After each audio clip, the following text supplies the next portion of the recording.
TJ the Wheel Deal coming at you live. It is Thursday, June the 5th, 10:28 p.m. Central Time, Texas time. We have a special guest on tonight, and it is none other than Sergio. Sergio is going to talk all things market. We'll probably get into the Elon Musk, Donald Trump bromance that ended. It seems like it ended, and it feels like a coaching session, not just for you guys, but for me too. You know, this gentleman has a wealth of experience, been in the market 30 plus years, and it's fun and entertaining and all of those things, but it's also extremely valuable to have someone on that has a wealth of experience. There isn't a market condition that this guy hasn't experienced. I mean, I've been in the market and I started dabbling in 1997, but I wasn't like full time the way that he was for decades. You know, this is my 5th year full time. So, you know, in so many ways, I still consider myself a newbie in certain aspects. You know, I feel like it takes 10,000 hours to become an expert in something. So I feel like I'm approaching 10,000 hours dedicated to my craft and selling options, but I don't think I'm an expert. I mean, heck, I don't think anybody on YouTube's an expert, to be honest with you. I think some people are just really good at communicating, and that draws an audience and all that stuff, and that's all fine and dandy. But somebody who is actually like an expert in their field, I haven't seen that channel yet. So anyway, let's welcome an old friend to the channel. What's going on, BR Baller? How are you? Are you there, BR Baller? I feel like that late night radio host where can you hear me? See somebody's on. Can you hear me? Testing. Okay. Who would you like to dedicate this love song to, BR Baller? What's going on, TJ? How are you? I'm good. I'm a little worried about you. I was thumbing through X while I was dropping a deuce, and I read a post that said something like you were dealing with depression, brother. Yeah. What is going on? Because the devil of depression is one of those things that sneaks up on the best of us, and you don't want to lose to that devil. He never sleeps. Sleeps. He'll sneak up on your ass. What's going on, man? Talk to me. There's only 190 of us here, 30 on YouTube and 160 on Twitter. But at the end of the day, it's just me and you right now. What's going on with you, man? I got you. Just 1 second. I'm just gonna plug in my laptop. I'm just gonna charge it 1 second. I'm just gonna mute myself for a quick second.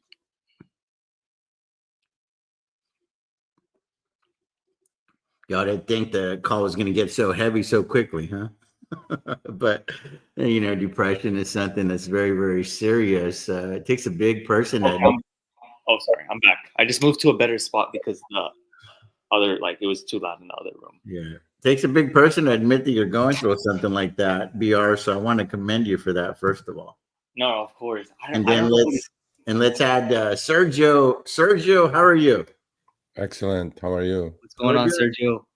Hey, how are you? We're doing well. Sergio, I've been in this world for 50 years. I feel like you've been in this world for that long, if not a little bit longer. 58. And this gentleman here is wet behind the ears. He's not even 21. Mm-hmm. But he's going through some things right now. So before we get into the coaching and stuff, because I saw a post on his X, and it really kind of rang the alarms for me a little bit. Mm-hmm. So I'd like to give him the floor for a minute or two so he can tell us what's going on, and then maybe we can offer our 108 years of guidance in this world. Absolutely. What's going on, BR? Talk to us, you guys. No, I don't know what it is. I just feel like there's just nothing to look forward to. I don't know. I feel like I'm living the same day, and I feel like I know a lot of people feel like that too. But I don't know. I just get sick of the same day. And I feel like there's nothing. It's when I was younger, there would always be something to look forward to, but now I feel like it's just the same thing, you know. And I feel kind of hopeless, and I don't know if it's normal. I've just been feeling I don't know. Maybe it's ever since I got back from my trip, I felt it heavy because we were with so much family, And then when I get back, it's just so lonely, and it's like I don't know, like it's just like a feeling of emptiness. To be And honest, you're only 21? 20. 20. I just turned 20. Yeah. Okay, wait until you get to 30 and 40. Don't scare me. No, but this isn't. I think with your generation, this is pretty normal, because you guys are the social media generation and TikTok generation, and I have a 20 or 21-year-old daughter, so I see it with her. Are you going to school, or are you doing other things, or what are you doing? No, I graduated high school online 2 years ago in March, Okay. and now I'm just I guess working from. I don't know if you consider trading full time like as a job. That's all I do. It's like my only thing I do, and I do it from Okay. home. Okay. Well, I mean, you're very young, obviously, and you have your whole life ahead of you. And to me, it's like, your generation is more susceptible to depression and more susceptible the way you're feeling. And I think it's social media to blame mostly, to be honest with you. I mean, Yeah. I don't know your relationships. I don't know your girlfriend, your parents, and whatever. Yeah. But, at that age, you need to have a good support system. Yeah. And if you do have that, and you want to do, trading as a career or as a lifelong adventure, I would highly recommend you just educate yourself to the max, put all the tools in your toolbox, and find what you're good at, comfortable, and just do those two things as opposed to 22 different things. That would be my recommendation. No, that's good advice. I appreciate that, Sergio. Mm-hmm. Yeah, depression stuff, man. I mean, we all have highs, we all have lows. It's like the stock market, right? There's peaks, there's troughs. Yep. And I think that it's like a mountain, right? Like I was in one of these seminars. I used to be seminar junkie in a previous life. And I always wanted to go listen to successful people talk to tell me how they did it. And what I took from like 20 seminars was nothing will work until you do. That's what I took. I just saved y'all like $30,000 in seminars, right? Nothing will work until you do. That was my big takeaway from going to all these seminars.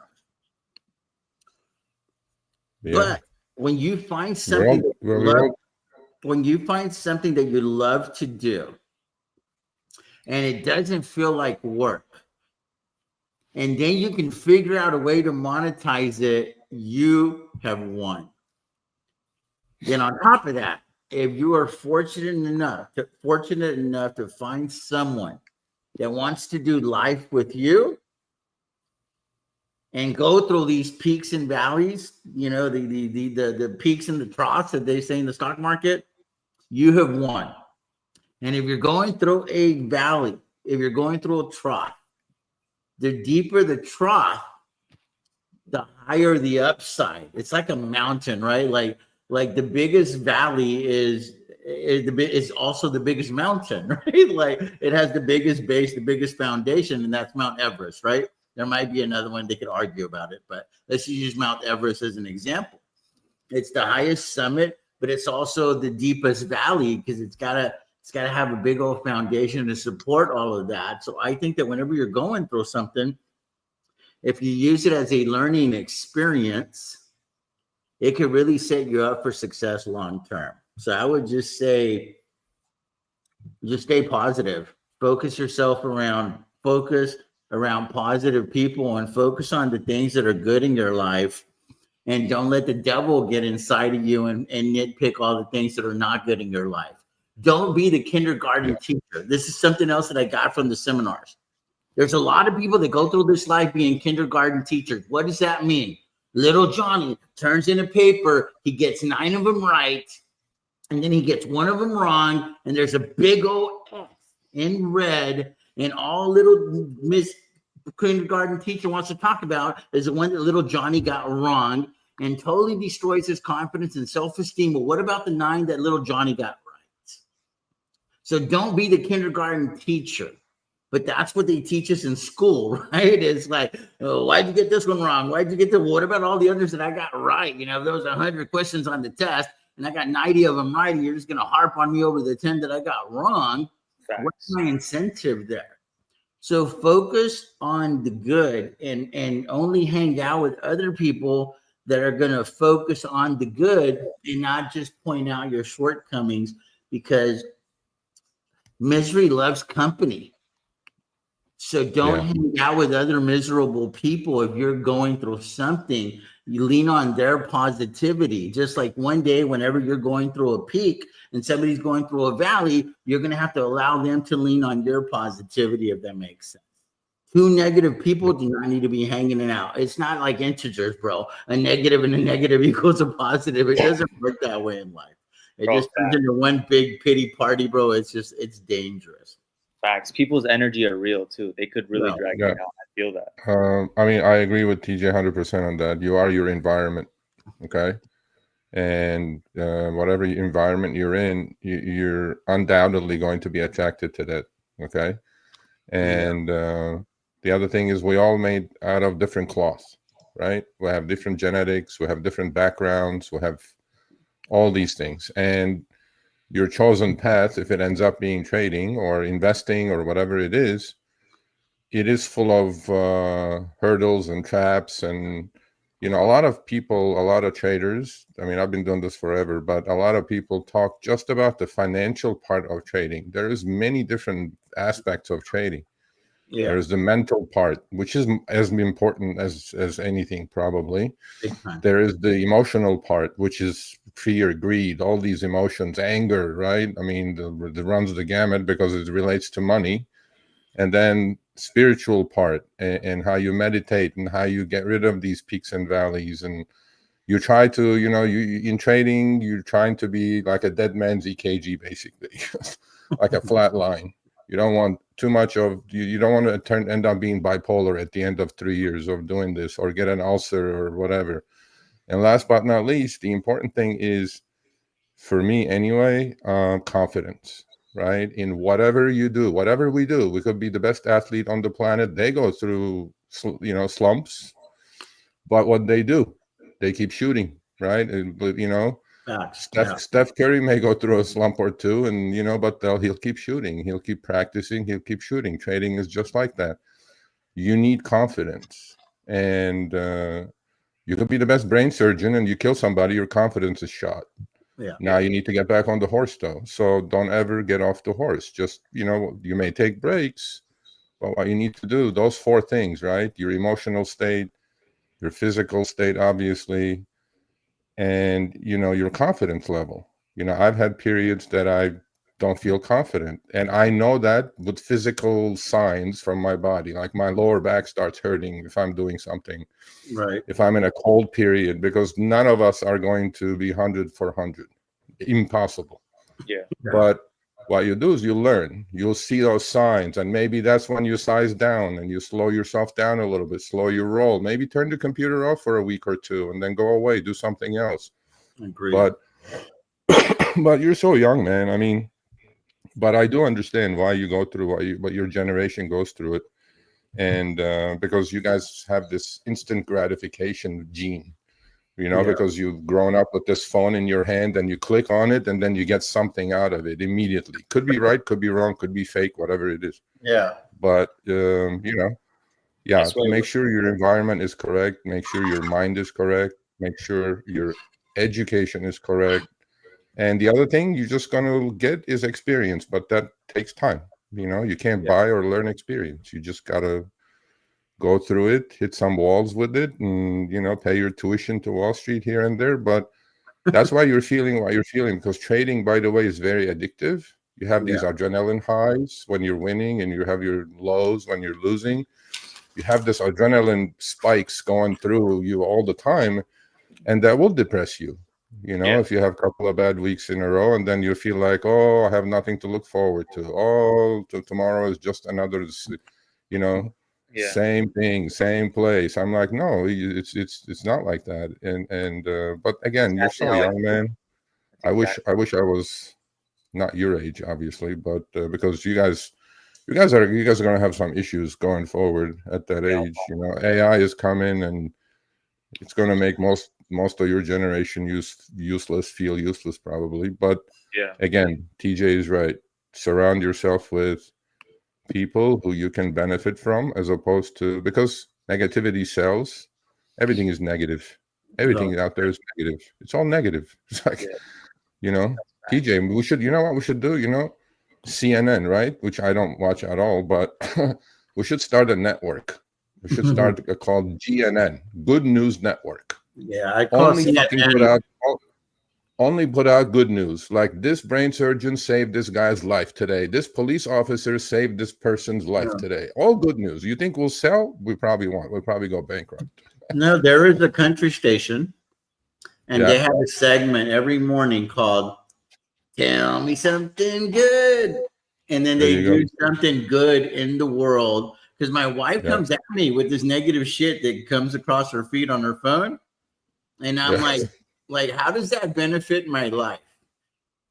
And then she'll now tell me about like something good, and I guess she sees that I get a lot more excited about that, because I don't want that stuff to penetrate in my being, right? Like, I don't need to know about the fucking asshole that beat his wife and raped this girl and all this other stuff.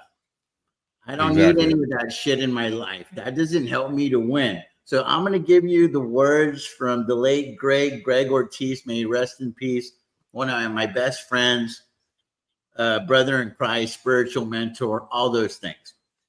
He said, a true friend is not a friend if he's okay with you doing well, or she's okay with you doing well. They just don't want you doing better than them. So you need to go find your five. Have you guys ever heard me say you need to find your five in the stock market? I stole that from Greg Ortiz because he commissioned me. He sent me on a mission, and he said, in this life, you need to go find your five. If you want to go do big things in this life, TJ, you need to find your five. You need to find your five, because they're going to lift you up whenever you're feeling down. And whenever one of them is feeling down, you need to be their 3 o'clock in the morning guy to lift them up. You need to do all of those things. You need to be there for them. They're going to be there for you, and you're going to find your five. Jesus had 12, right? You're going to go find your five, and you can go do great things. So BR Baller, I want you to take an inventory of the people in your life. It could be mom, dad, it could be brother, sister, aunt, uncle, cousins. But find your five that you're going to go do life with, and then be very, very, very, very, very, very stingy as to who you allow into that circle. Because that inner circle is so, so precious, dude. I feel like a lot of people have probably met me in passing, and they think that I'm a little bit of a dick because they cannot penetrate my circle. Yeah. Because, dude, what are you going to offer this circle? Because my circle is freaking legit. Yeah. So it's real hard for me to allow someone in. It's a lot like the stocks. How many times has somebody pitched me a stock and I'm already rocking with it? And I know y'all don't like the Maras, the Riots, the Clean Sparks of the world, the Bitcoin miners, and all they've done is make me a shitload of money. So I rock with them, right? Yeah. And that's the way that I got that, by going through life. Excuse me 1 second. What's up, baby? Yeah, so BR, I'll finish with this for my end. There's two circles in life, okay? There's a circle of influence and there's a circle of control. And circle of influence is, you're going to get influenced, obviously, because you're impressionable, you're young, you're going to have so many different experiences with people, with everything. So make sure, you know, whatever circle of influence you're in a good circle, okay? And circle of control is something that a lot of people chase, but in certain things, you just don't have control. For example, in trading, you don't have control. You may think you have control. You don't have any control. Nobody knows what's going to happen from minute to minute. They may look at charts. They may do this. They may do that. It doesn't mean shit. It doesn't mean anything. And the market does not give a shit who you are, how much money you have, what kind of education you have, what kind of experience you have. But it helps to have those, obviously. Yeah. So make sure your circle of influence is good, and make sure your circle of control, don't chase control. Let it come to you, because you can't control everything in life. You just can't, right? And it'll make you miserable. Oh, I failed. Oh, I did this. I couldn't do this. I'm like, no, it's nothing to do with you. Make sure They say you can life. control certain things. Like you can control who you're going to date. You can control what you're going to eat. But if you're going after control in the stock market, good luck. Yeah, go somewhere else. Good luck on that one. They say life is 1% like what happens to you, and like 99% how you react. Yeah, you there's have a lot of good to. things. You must learn these things, and you will. I mean, look, man, you have obviously in your generation, hopefully, is going to live longer, and you have all that experiences you're going to gain. Looking forward to it. Look forward to it as opposed to anticipate it. Enjoy the journey. Don't worry about the destination. Enjoy the journey. Yeah, it's a journey that you need to enjoy, because a lot of people are stuck on the destination, the result. I'm like, bro, the result, you have no control over the result. exactly. You know what I mean? So enjoy the path to it. No fact. Yep. I needed to hear that, to be honest. I needed like a reset. I think I'm like such in a slump. Yeah. Well, if you already know it, that means you should do it. Yeah. I mean, I give you credit that you already know it, that you're in a slump and you need a reset. Okay, reset. Push the reset button. Yeah. 100%. Go do something completely irrelevant to whatever it is that you do. And,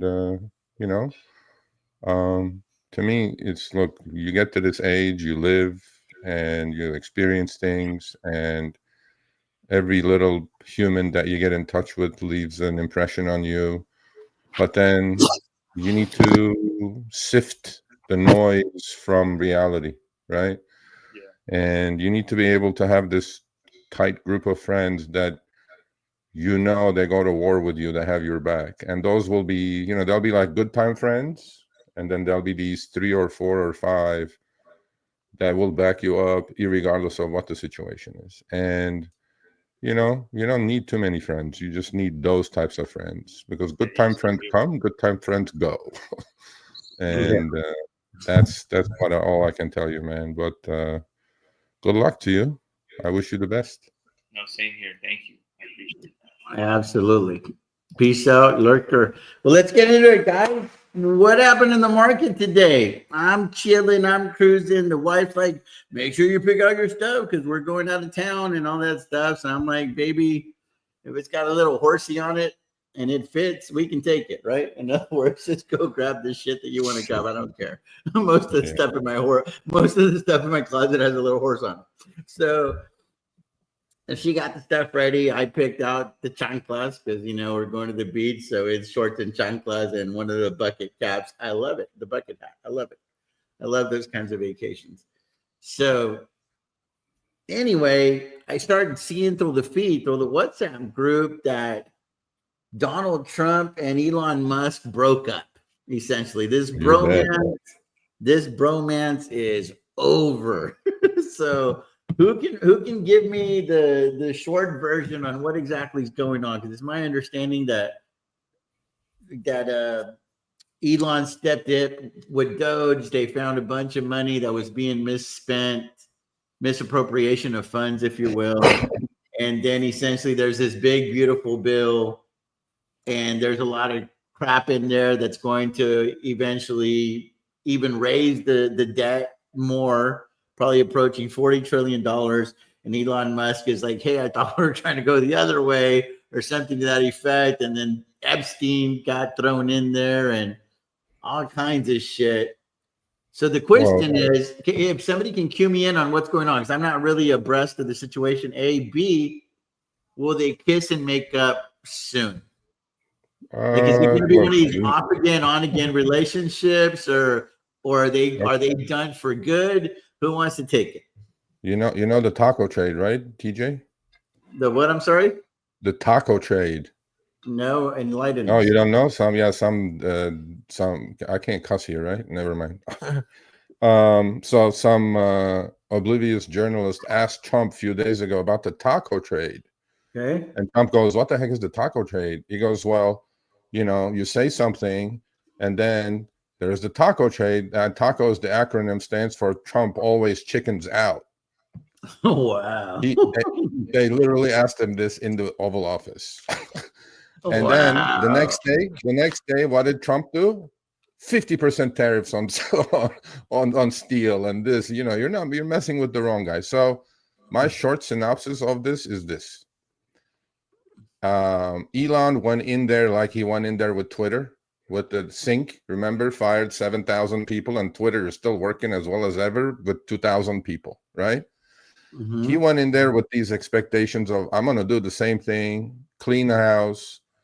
And unfortunately, I think he figured out that the scratch my back brother system in DC with these corrupt politicians, with this lobbying, with this old men's network, that is just impossible to break that vicious cycle that middle America has been decimated with. And these assholes, excuse my language, folks, I'm an East Coaster, so I'll throw in a cuss word here and there. I apologize. Oh, me too. He figured out that, okay, this is not what it's turning out to be. And then he saw the triple B, which is the big, beautiful bill, which was passed right around 2 a.m. Even half the Republicans didn't even read the bill. And then Elon got a hold of it and said, this is bullshit. I left Tesla for months to fix the house, and you guys do this. And look, Elon has said this on an interview. Actually, it was a CNBC interview that I watched. He goes, you're not going to threaten me with your money. You're not going to threaten me with power. Wow. I'm going to say what I'm going to say, even if it's detrimental to my wealth and health and well-being. Well, didn't we figure that out today? Yes. So I think cooler heads will prevail. Agreed. And as far as the Epstein thing, I think they set the Democrats up really beautifully on this one. Mm-hmm. I think that's just complete misdirection. If Elon knew before the election that the Epstein files included Trump, he wouldn't have put all that money behind Trump and backed him up. He's not that dumb. And now the Dems are all pounding the table saying, give us the files, and they're going to give him the files. Obviously, Trump's not going to be in there, and it's going to be a bunch of Dems in there. And it's going to buy out a bunch of other people, though, right? Exactly. So I think there's a little bit of high-level chess being played here.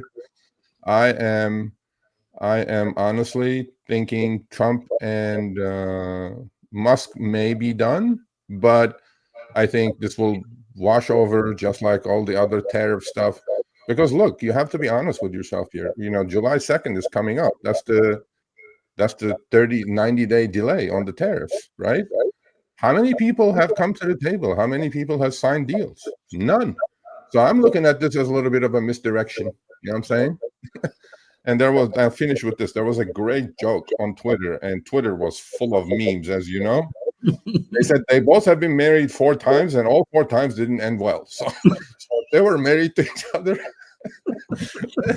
That's the end of that story right there. That marriage, divorce, expensive divorce. I call this one. I just wonder if it's gonna be like Jennifer Lopez and Ben Affleck. Didn't they go together like 2 or 3 different times? Yeah, exactly. So it wouldn't surprise me. Supposedly there's some rumor that they're gonna meet tomorrow. So Tesla is rallying now, and whatever is happening is happening. Honestly, to me, it's like, it's probably over. I think Elon is best at his companies, do what he does best, create things, invent things. He just figured out the hard realities of Washington, man. I cannot stand Washington myself, but it is what it is. It's just they love spending our tax dollars, and they don't even blink an eye about it. Something I did see, and I'd like y'all to chime in. Yeah. Because I have said on this channel, much to my wife's chagrin, that I do not consider myself a Republican, and I'm definitely not a Democrat. Yeah. I am something in the middle, a hybrid, if you will. If you're on the left and you make sense, I can rock with you.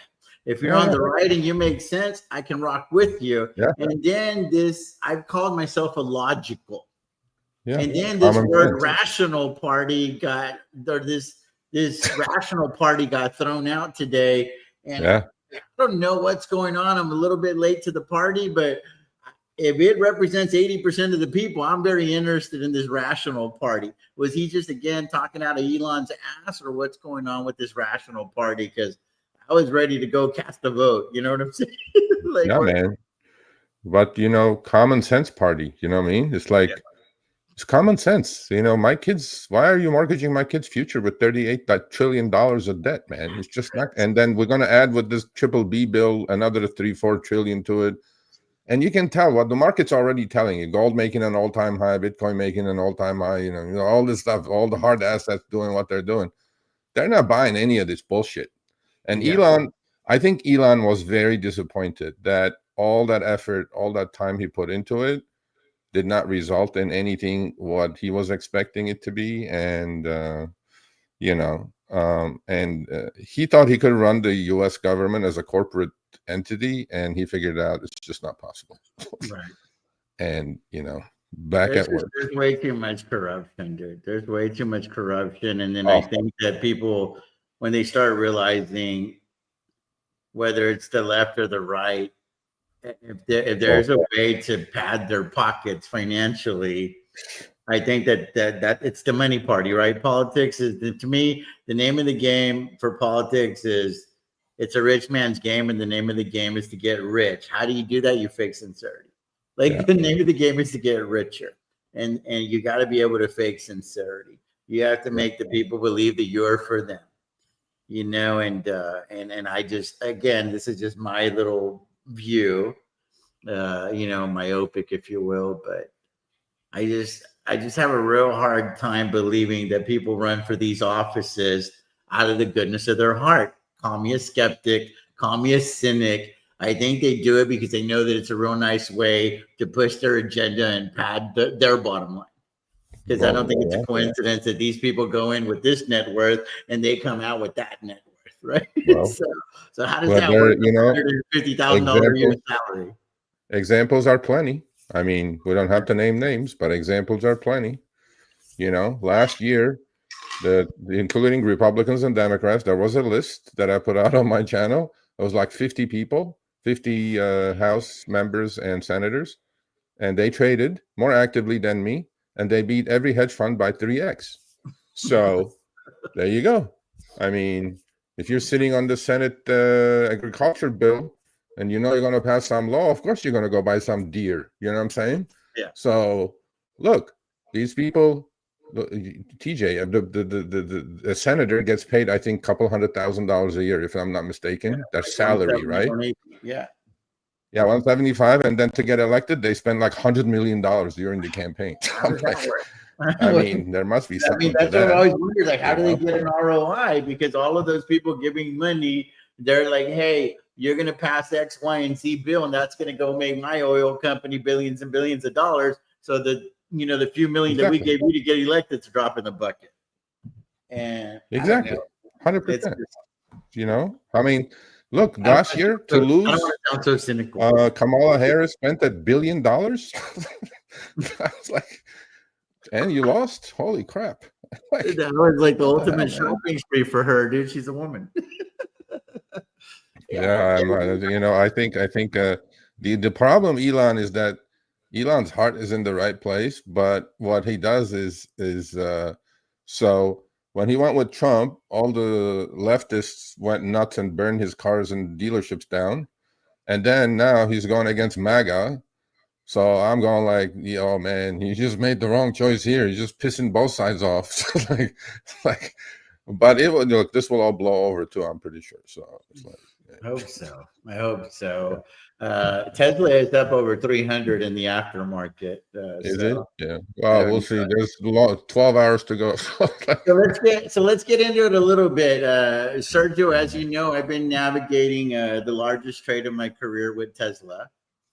And I did close out 250 of the short calls, of the naked calls, for a pretty nice profit of almost $600,000 or so, because I just felt like I could try to write it down lower, and it's all great, it's all fine and dandy, but I was like, how bad am I going to feel if Tesla climbs back up because Elon and the Donald make up, or Robo Taxi actually starts working right off the gate, which I have my reservations that it will, So and do it shoots up, and then all of these, quote unquote paper gains are just that, paper gains and not realized gains.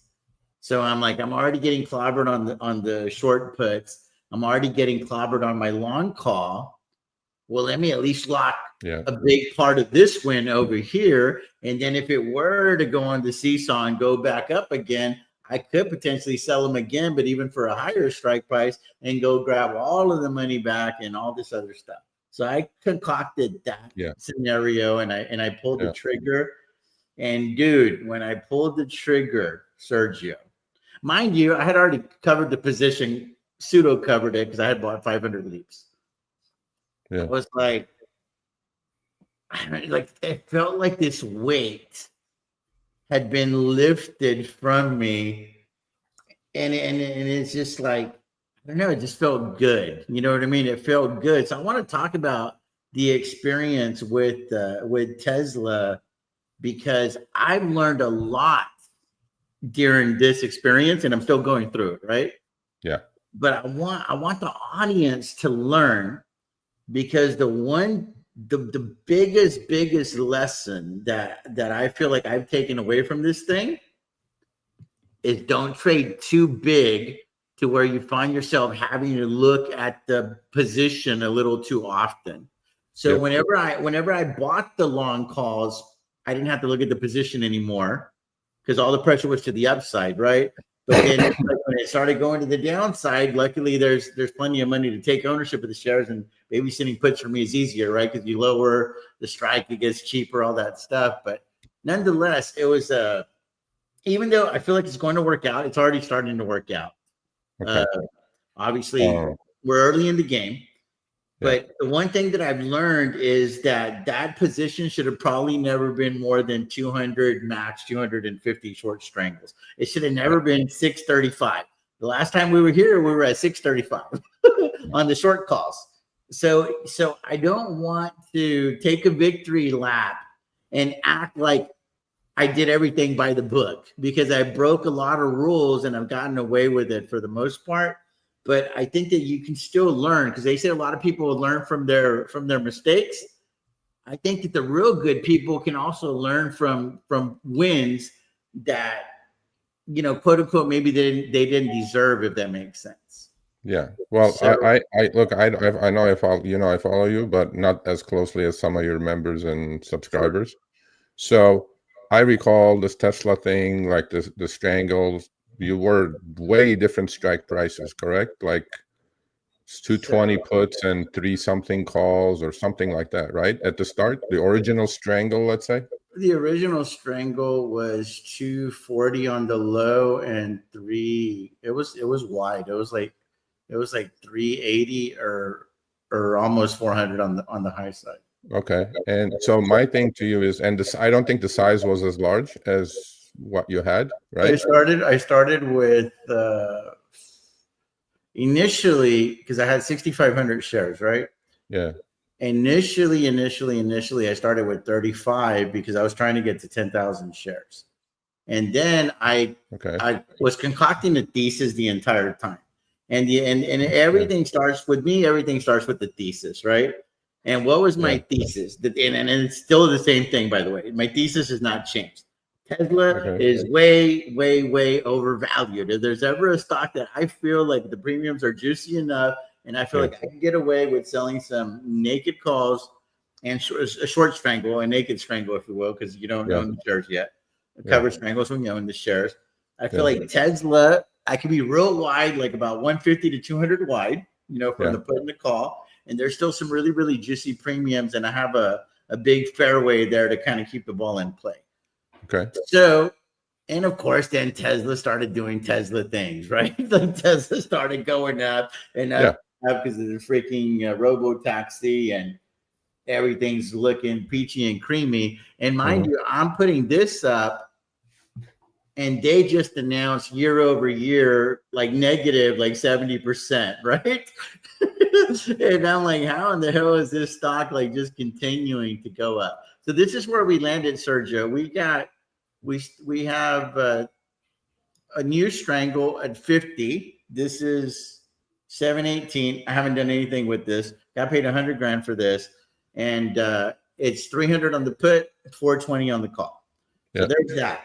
There's that, and then the big strangle is 300 on the put and 470 on the call, which is where it was last time. Except on the short calls, there was 635 contracts. Now we're sitting at 250. So I locked in a real nice win whenever Tesla tanked. I closed it out like 10, 15 minutes before the market closed. Yeah. Obviously, I could have made even a little bit more money if I was just that good, but I'm not, right? So here we are. But what isn't good, that's what's good. What isn't good is these short puts are under pressure now. Obviously, some of the pressure is going to come off because the IB spike will theoretically, there was an expansion and then there theoretically be a contraction. So that's going to help. A, B, I do think that the price will climb back up eventually. So that'll help. And then the other thing that is getting hammered is I had bought this big ass insurance policy of 500 leaps, but those are January 2027. Because whenever you saw a short strangle, Sergio, if you want to explain to the audience, there's theoretically unlimited risk to both sides, right? But on the downside, you know that you're going to find a floor somewhere with Tesla. Downside is zero. Upside is unlimited. So but in Tesla's not going to go to zero. So realistically, I know. So I'm all I'm doing now here is just looking at the dates and trying to absorb what's going on, right? Because this is obviously you did some things today. So I see a lot of stuff that's out to June of 26 and January of 26, and so the original strangle was January 26. So what I did is I rolled the put. I kept the same expiration. I kicked it out so that I didn't have to mess with it because I didn't want to lower the strike price because I didn't want to give back any premium. So I actually got a real fat credit for doing so. So why did I do that? Because whenever I closed out the short call, I lost a lot of buying power.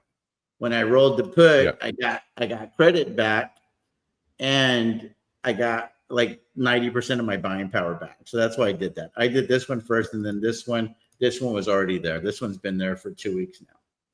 And then on the TSLL, that's new. I did a short strangle, and I'm totally okay taking ownership of the shares at 12. I did 100 puts, 100 calls, and I've already bought 10,000 shares as well. I did a swing trade recently of 100,000 shares, and I made almost about 400 grand. And I don't want to get that big again, but I do want to swing trade maybe 50,000 shares if the opportunity presents itself. So do you have shares or no, just the leaps? All I have is the leaps. I sold the shares at because I had 20,000 shares last time, right? I saw the chart breaking down, and I wasn't willing to write the shares back down. It was a lot cheaper to write the leaps down.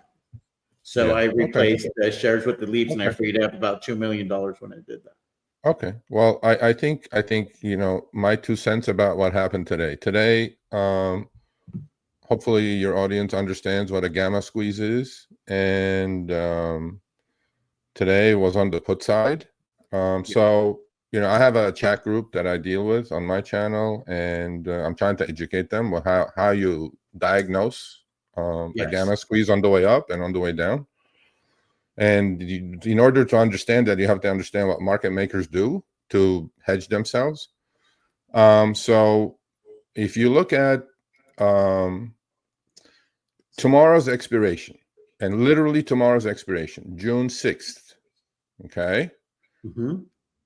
Put side. Maybe you can put I don't know if they delete the information at this hour or not, but you see the volume from the hundreds all the way to the 400s on the put side, right? So you had on the 250 puts, for example, expiring tomorrow, they were at 2 pennies in the morning, 2 cents, okay? And from the opening bell, and there was open interest of only 4,000. They were being bought by the thousands by the thousands. Okay. Every single strike basically traded 3 to 5x, sometimes 20x of the open interest, such as the 250s. So on the put side, you have 5,000 open interest while people are coming and buying these puts. So that strike alone, just expiring tomorrow, traded over 105,000 contracts. While the stock is 310, somebody was buying tens of thousands of those. So what happens? When somebody is buying those puts, and I'm talking every $5 strike, hundreds of thousands of puts were being bought, way out of the money. And this is expiring tomorrow, folks, not a month from now or a week from now. So what is see, if there is no open interest, the market maker is selling these. Obviously, they're expanding the IV every time they sell it. They're exploding IV up, but there are still buyers coming in and buying it. And what does the market maker do? When there's nobody there, they step up and sell these puts to these people. Well, as soon as they sell the puts, what do? They physically short the shares, the underlying. That's what they have to do to be neutral, okay? That's what added the pressure on Tesla. Obviously, the news was not positive and all this stuff, but half, I would say maybe 30% of the Tesla move today was due to this technicality called gamma squeeze on the put side. And it was insanity. If you guys just go look at open interest and volume on the puts today, expiring tomorrow, you guys will fully understand what happened today.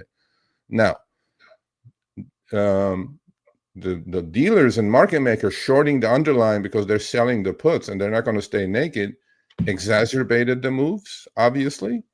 And now, we'll see. Things will calm down, I'm pretty sure. But do you believe, TJ, that stocks move on fundamentals? These technical things happen. Yeah. It happens all the time. But then it always has a way of balancing itself out, right? But stocks move on fundamentals. Over a long time, yeah. Right. So Tesla has been dead money for the last 3.5 years. Yes. I personally believe stocks are to be bought and sold. You would have ridden Tesla from 100 to 400, back to 200, back to 360. And if you look back 3 years on a chart, go back to 4 years, literally 4 years, Tesla is exactly the same price as it was 4 years ago. So to me, Tesla is a good trading stock. It's not this panacea of, oh my God, Optimus is coming and robo-taxis are coming and all this is coming. That doesn't mean anything at the moment. And it shouldn't be priced because they're coming. They're not even in their father's eye yet. I mean, it is what it is. You guys got to be realistic about it. Now, you may be Elon fans, cars fan. I have a Tesla. I love the car. I like Elon quite a bit. But my thing is, there it is. It's dead money for 4 years. Literally dead money. Yeah, so, look at where it is right here. Exactly, dead money. Exactly 4 years ago. It's 21. Yeah. Yeah. So it should stocks are to be bought and sold. Now, once in a while, TJ, Palantirs and Nvidia's come around. Those are generational stocks, right? But last 4 years, if you've been a Tesla fanboy and bought it because robotaxis are coming, Optimus is coming, whatever else is in Tesla, because Neuralink is separate, SpaceX is separate, all those things are separate, you're going to have to wait. You will have to go through these gyrations, and you will have to live somehow you will have to live through it. But I'm a huge believer stocks need to be bought and sold. Now, I do understand when you close that naked call and you felt like 1,000 tons of weight lifted off your shoulders, that is definitely an indicator that your position sizing was incorrect. You know that, right? Yeah, of course. So to me, Tesla has a long way to go. It's not going to zero. Look, I mean, going against the president obviously is not an easy thing to do, and the right thing to do. And I think this, by the way, this 4 months of this administration, I'm really looking at it as like a Jerry Springer show, and it's getting on my nerve now. And I'm a seasoned veteran, and it's even getting on my nerve now because overnight risk has been so elevated that with one tweet, one word, things are moving, and it will rip your face off if you're on the wrong side. And since don't sleep with the guy, I don't know what the F is going to say. So I'm going like, I'm just going to size small until this kind of calms down. And I don't think it's going to calm down for another 3.5 years. I think this is it. This is the new normal now. So, but I'm telling you, we had 4 years of Trump's presidency already, and I wasn't in the market full time, but I did swing trade, and it did seem like nobody's ever treated as much as Donald Trump as president. Like, I mean, this dude, I feel like he runs the country via his tweets. Yep. And then now he's got was it this bad the first time? I don't recall it being this bad the first time.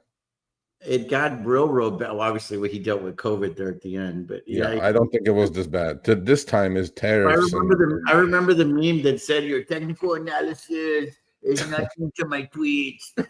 Yeah, I don't know. I'm just to me, Tesla is just another position.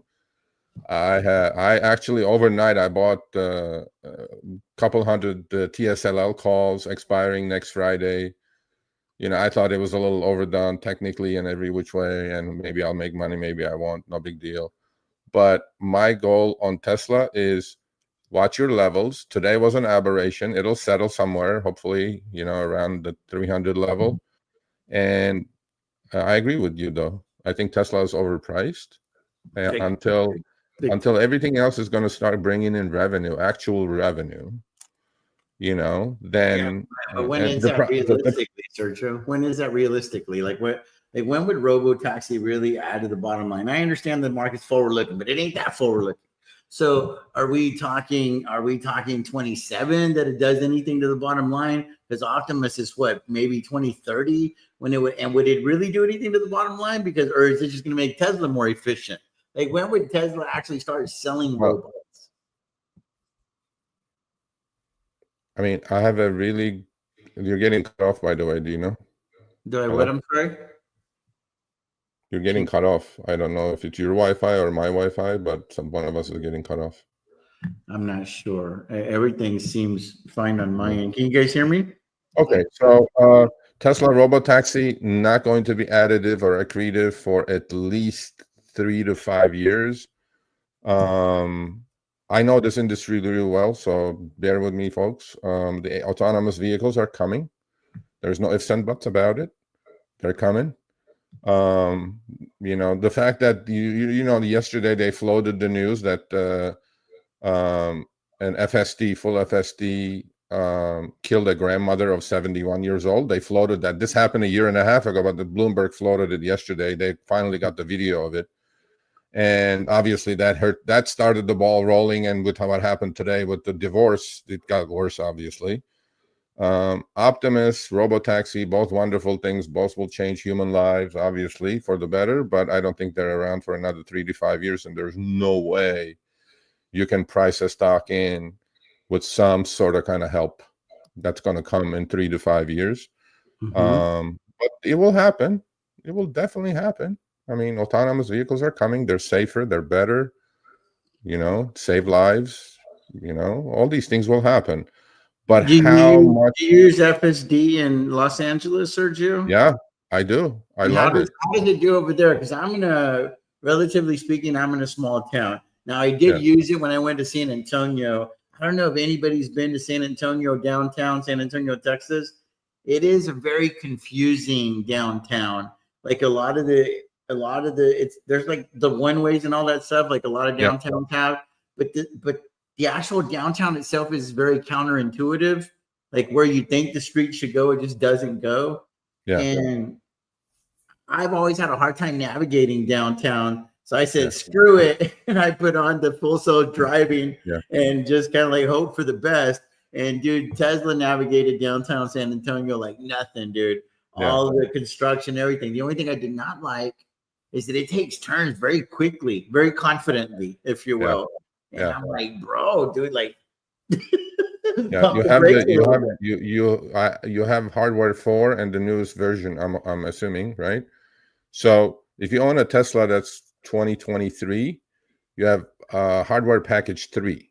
And the newest FSD doesn't work as well on hardware package 3 as it does in hardware package 4, which started in 2024. And all the new Junipers obviously have hardware package 4. So I have a package 4 and the latest FSD.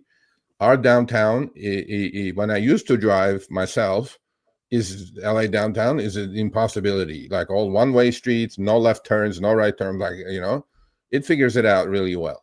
But Wow. I've also been in Waymos at least 6 or 7 times now. Mm-hmm. If you were to tell me no driver in Tesla, full FSD, no supervision, or Waymo, both side by side, which car you're getting into?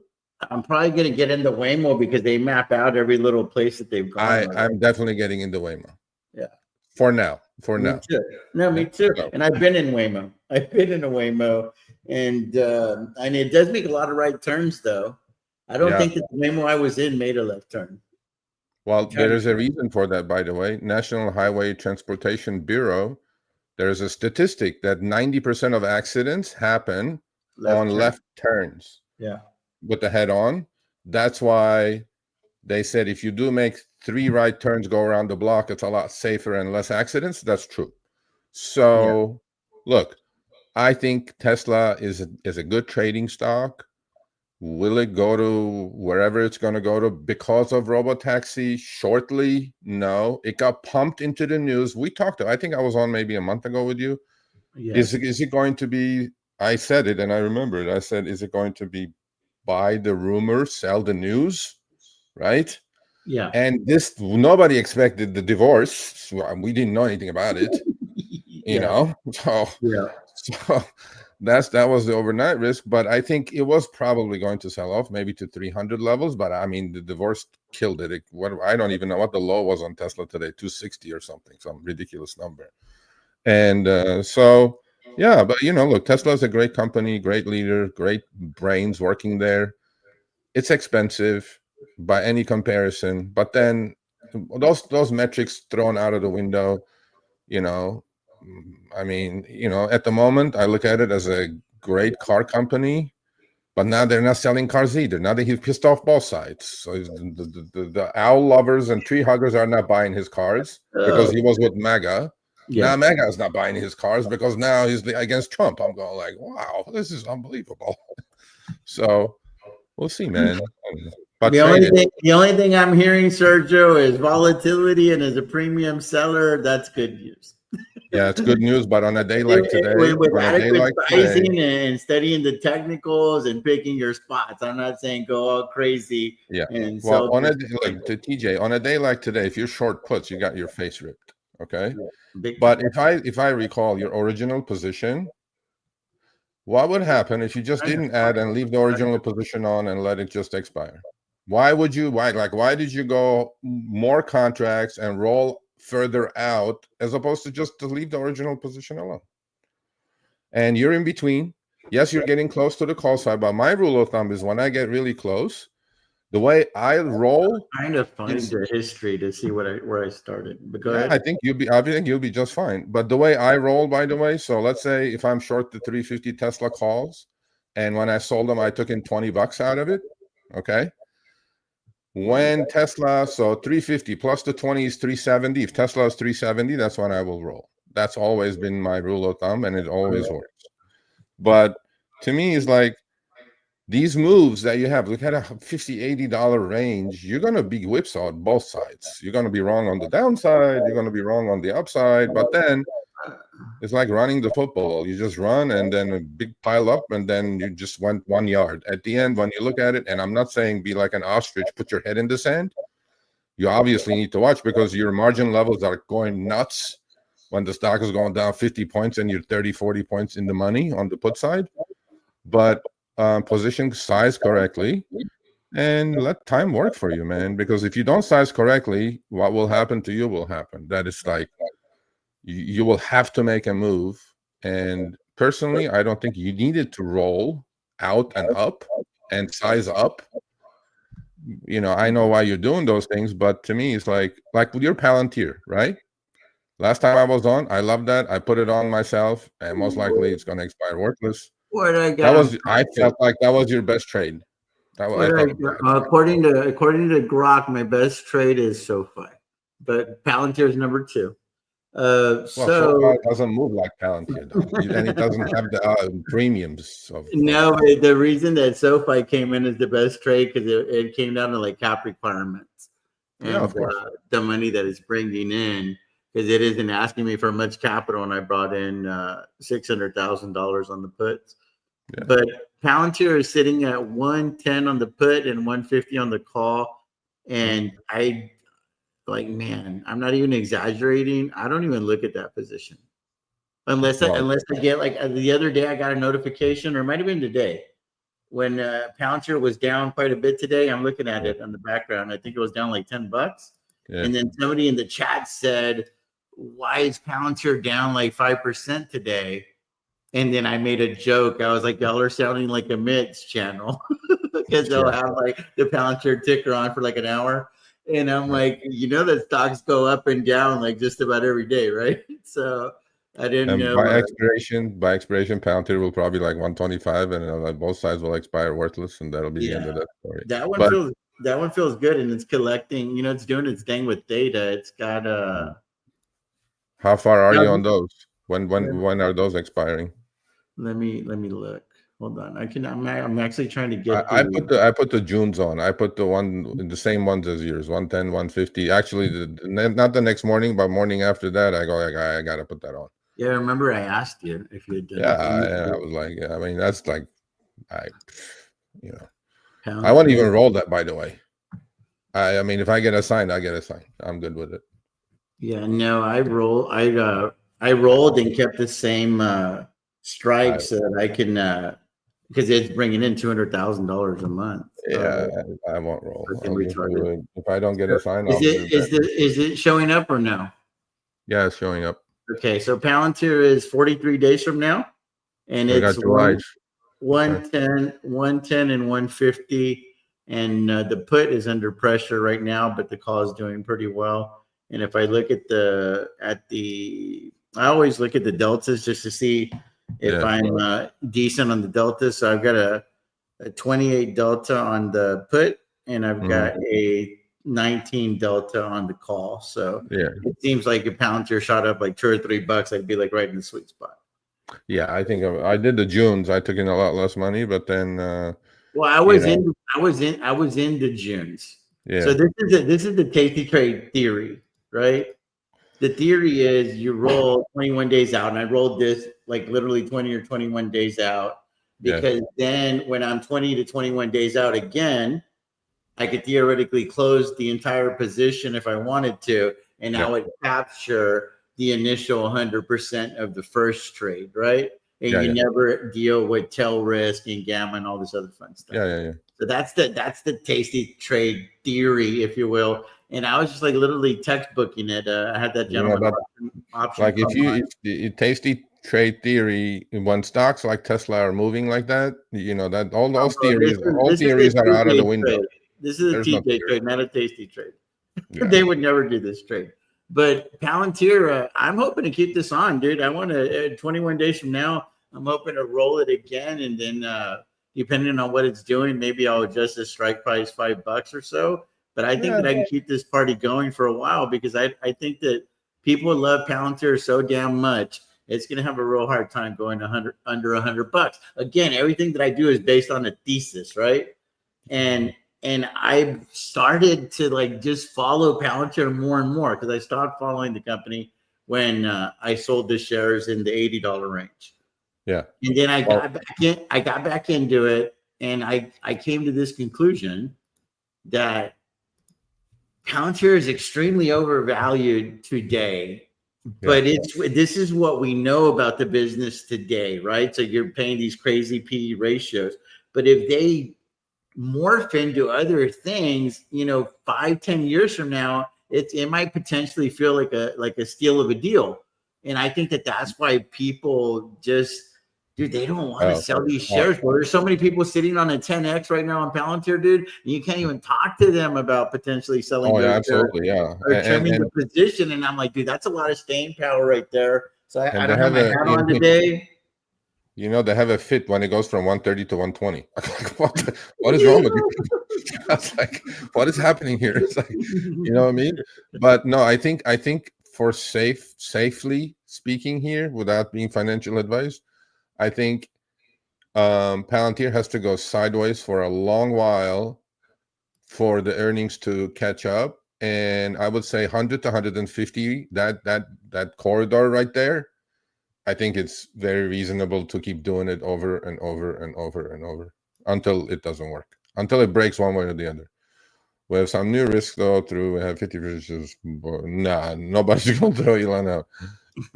Lawsuit, they will definitely get lawsuits. Yeah, but those things. What do you think? What do you think about this right here? That's like the fifth time I've heard that. And again, this is the beauty of social media, right? Like so many rumors get Nobody started. knows. Like, Nobody I mean, knows. I don't know any of these three people. I don't know Elon. I don't know Donald Trump. And I've seen Dana White in person a few times. He's just another bald dude in the crowd, right? This is news bias right there. You know, you want something to work for you, and then you create some news, and then you create a bias for yourself. Recency bias, news bias, personal biases, all these things. You just can't be doing it. Okay, good. Yeah. Maybe my calls will go up tomorrow. But I am very cautious with stocks in general. Yes. But again and again, I believe stocks should be bought and sold. It should not be married to. Once in a while, you'll run into something that, okay, it's worth for you holding up. But to me, all the stuff that people talk about, and obviously, YouTube and Twitter has something to do with it, because there are these influencers there that just kind of, trees only grow to the sky. And then when they get a sell-off, like when Palantir got cut in half, yeah, they were all moping and sad, and nobody was saying it's going to go right back to 130. None of them were saying that. They were hanging on, right? yeah. But if you bought a stock at freaking 20 and it's at 130, and you don't sell it, it gets cut to half, goes to 60, literally 65 on Palantir, and it goes right back to 130, and you look like a hero. You shouldn't be pounding yourself on the chest, because as well as it could have been down to 40 if we were in a bear market, or a 30 or 20. And then, there's no reason to play this yo-yo game. I mean, all power to people who want to hold on for dear life and freaking do it. But I'm not gonna do it. I don't enjoy it. I don't enjoy the roller coaster.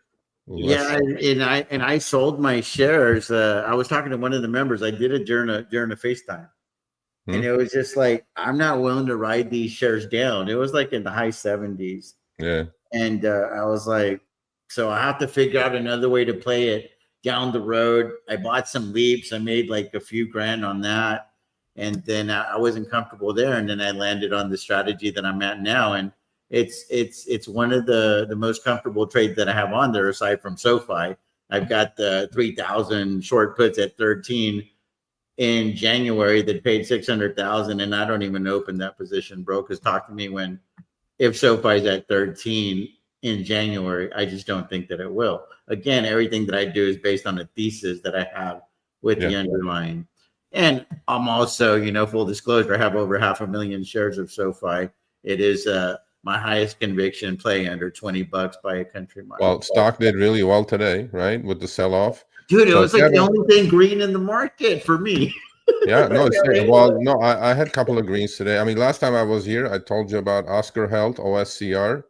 That was up 14% today. So, you got to find these gems, and you got to enjoy the ride on these things. Like, I think that's a easy double from here. Again, no financial or trading advice, but you just find these greens. If on a down day your stock is green, that means it's outperforming.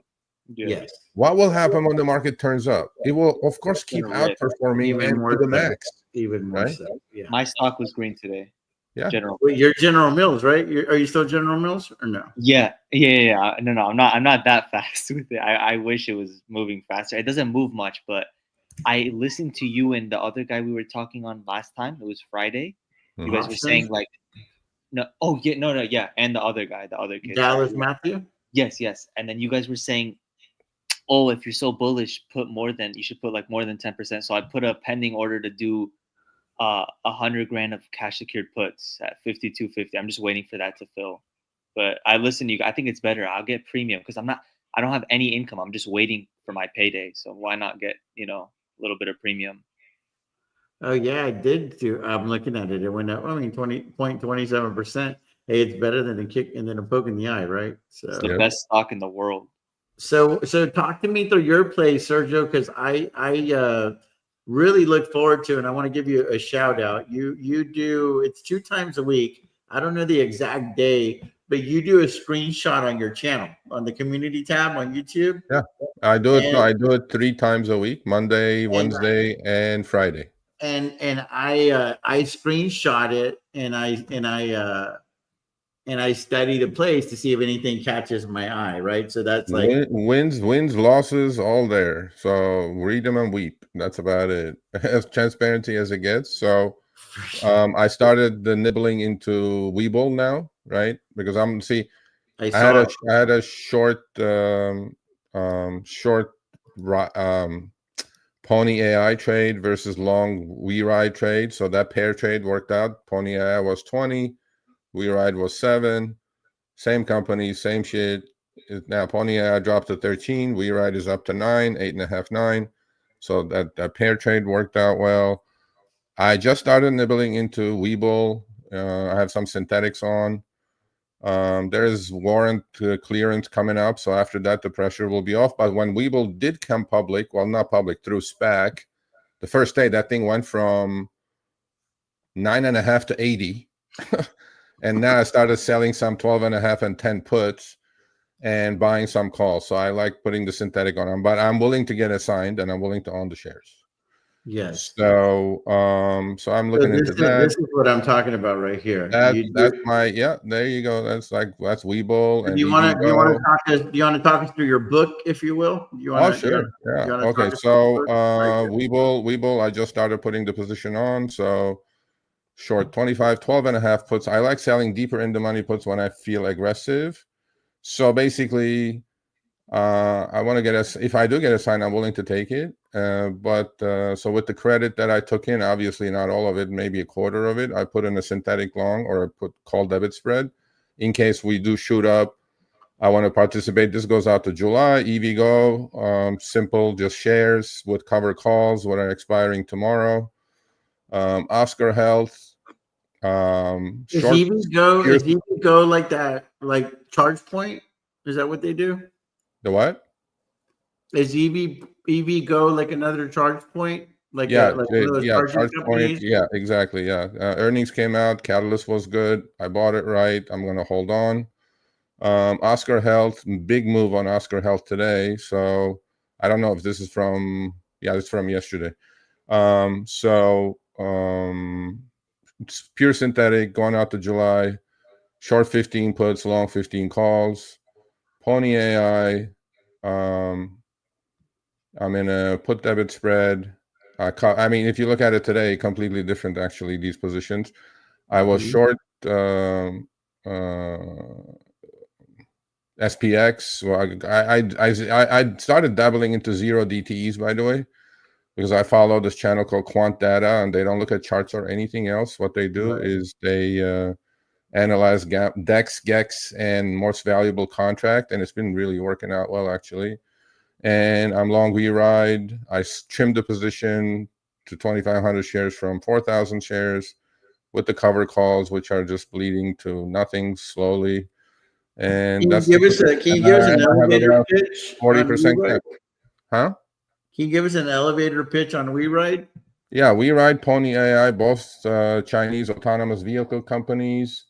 They're at level 4. They're the Waymos of China actually, but they have WeRide has a deal with Uber to launch in 15 cities this year, including the Middle East and Europe. Yes, the only negative I guess is Chinese, right? Nvidia has ownership in WeRide as well as Uber. I think that's the future. I think that's one way of playing autonomous vehicles around the globe. In my investment account, I'm long Google. I think Waymo is going to be a huge winner for them. It's not even half-ass priced in. Yes. That's that. Pony got away. They're the same company. One got up to 7 billion market cap. We write 3 billion market cap. Long the puts, short the puts. That's That's the pair trade that I'm talking about. Yeah, I'm a buyer of We Ride anytime it's down to 8 levels. And it travels between 8 and 11 comfortably. So you can sell cash secure puts about 7.5 level, which I had done it, but I closed them out with about 80% gain. No need to wait all the way to the end of June. But the calls, I'm just going to leave it alone. If I get called away, I'm going to get called away. Mhm. I don't like cover calls whatsoever, but I do it because when the premiums are there, I do it. But if time comes to get called away, I will let it You're have good it. with it. You let it go. You have it. I don't roll. I don't fuck around. You just let it go. And there will always be opportunity. And then I always have 50% cash, 40 to 50% cash, because like for days like today, Yeah. you know, yeah. So but yeah, just simple. I mean, my account is 6-figure, about 180 range. Nothing major, but enough for me to, if I get a 2x out of it, it's what it is. I have an investment account and I highly recommend all of you should do that. Have an investment account and a trading account. Trading account is for me to, by the way, if all of you are trading and you have a benchmark you're comparing yourself against, and let it be the S&P 500 or triple Qs. And last year, let's say SPX was up 25%. And all this work you're putting into, all the studying you're doing, all the watching you're doing in front of the screen, if you're not 2x or at least 2x, if not 3xing that trading account, whatever size it is at, don't do it. Do something else. That's what trading accounts are for. Investing account, completely different. I have 5 stocks in there. I have Unity Software, Google, Nike, Kava, and so to me, stocks got to the level that I just wanted to buy, and I did, and I'm just going to keep it. Just also go for long-term capital gains for tax structure reasons, obviously, much lower than anything else. Most of the trading I do is short-term cap gains, and it makes accounting a lot easier as well. So keep it separate. And yeah, that's what I do. But today, if you were to look at this position, Pony AI long puts are down to 5. Short puts are still there. You will see 100 TSLL next week expiration, 11 calls that I bought at 62 cents.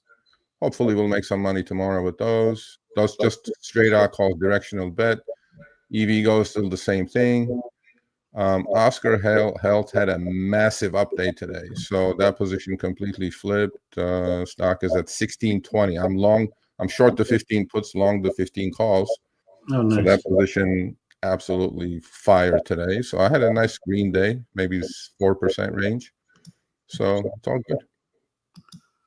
That's awesome. What about you, BR? You want to walk us through your position? I know that you have the leaps on General Mills. Maybe you want to talk Sergio through the position, and he might be able to give you some good words of wisdom there. Yeah, Sergio, are you familiar with General Mills, the stock? Absolutely. Okay, yeah. So I bought 36 long calls, the 50 strike expiring 2027, and I paid 30K for it. So first I bought 25K, and then it dipped a little bit, so I added another 5, and then I put an order to sell 20 cash secured puts at 52.50, and I put a limit of $50 a contract, so I would basically get paid 1,000, and it would expire at the end of this month. And I wish I did that before when I added the leaps right away, but when I talked to TJ and Option, they gave me that idea, and I'm like, you know what, it's better. Why not do that? So then I put a pending order, and that's my only position. The rest is cash. Okay. So that's basically it. Well, General Mills, I'm looking at the chart on my phone.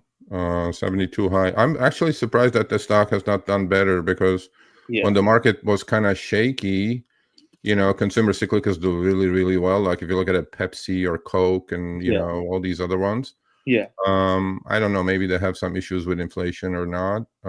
Yeah, actually I'm surprised. Actually, I may be interested in doing something with General Mills in my investment account. This is not a trading stock. I mean, whatever I'm trading is moving 20-30% a day. That's what I have to trade. I'm not going to trade General Mills. Trade is different, but I would definitely be looking probably to sell some cash secure puts on GIS. Well, this is the best stock to buy options on because the IV is so low. Yeah, I know, but it doesn't move though. There's a reason IV is low.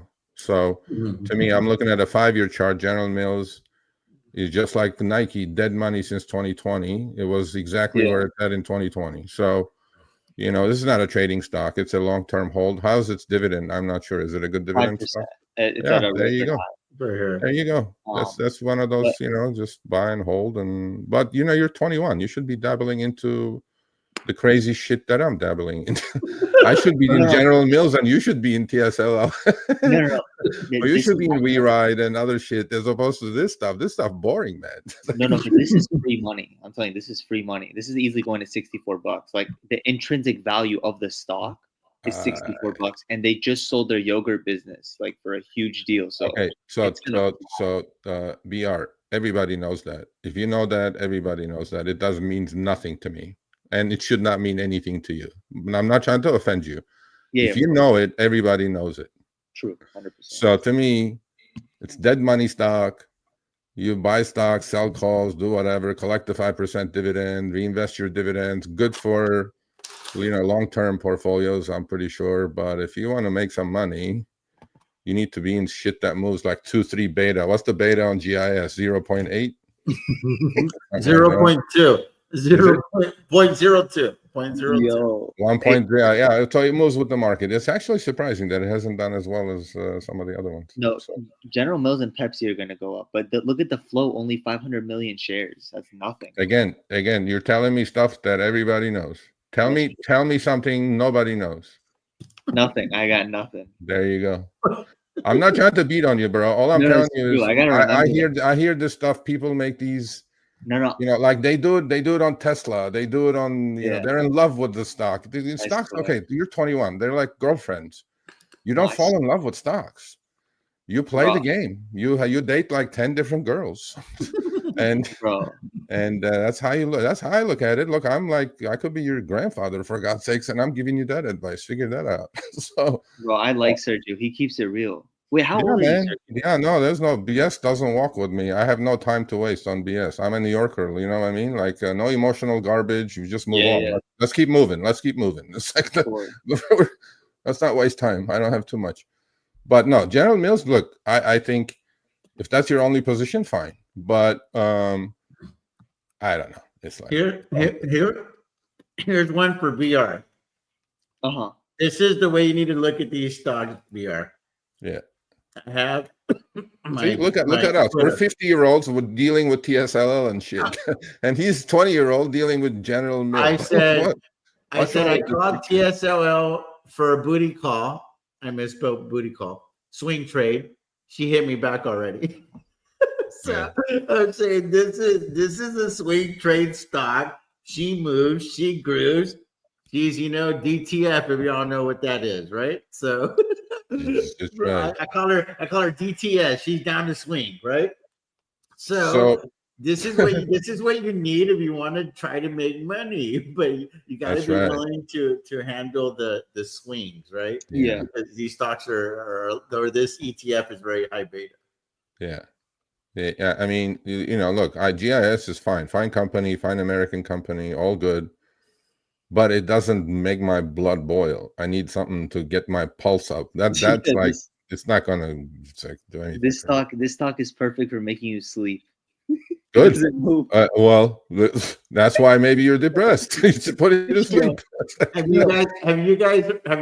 y'all heard this? Check this out right here, guys. This was the funniest thing I saw all day.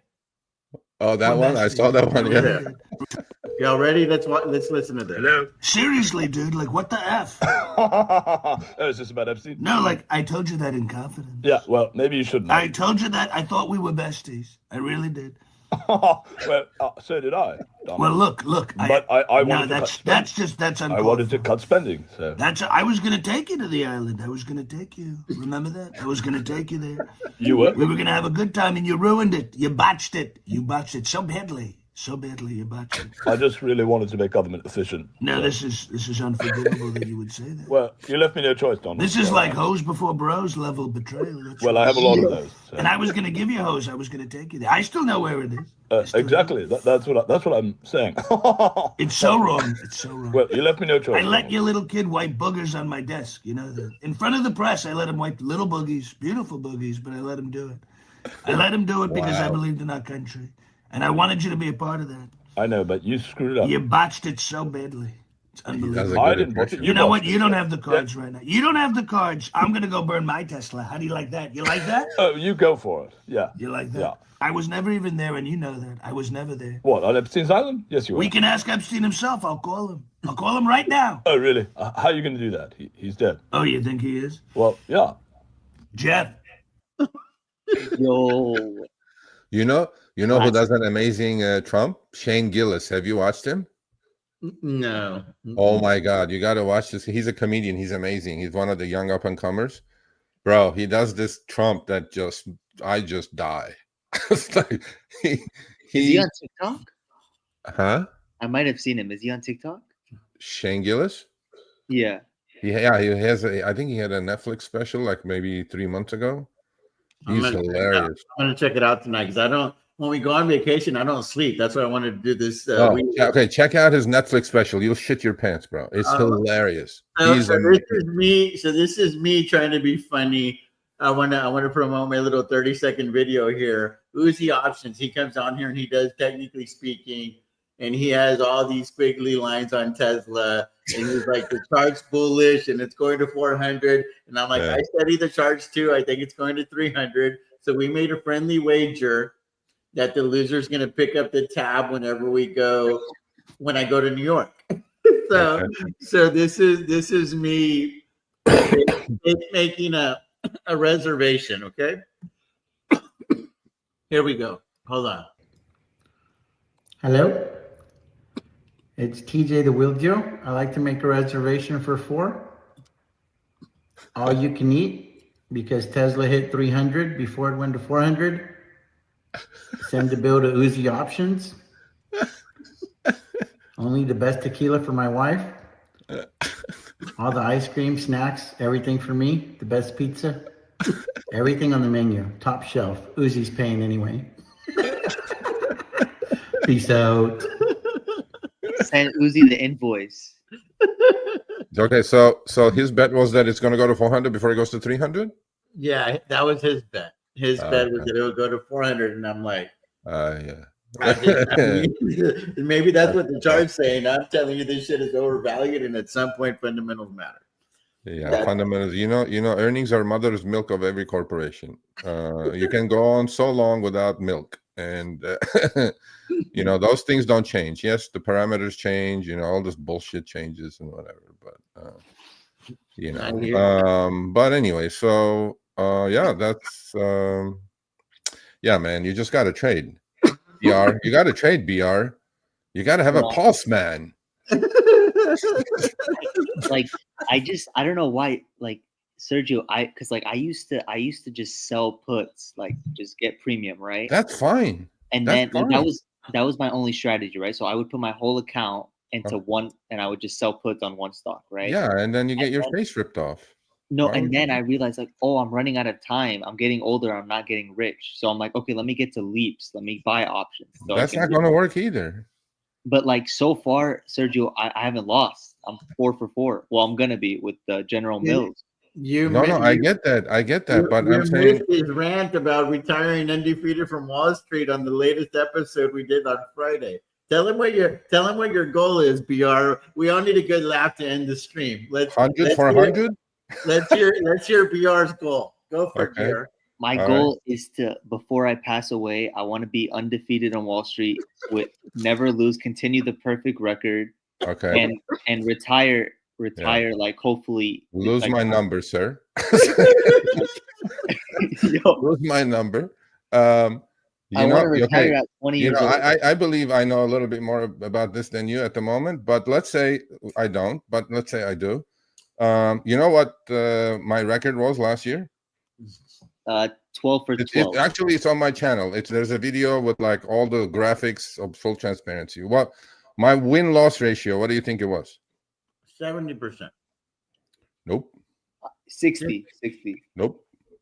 50. 50-50, exactly to the nose. Mm. Okay. And how much was my account up last year?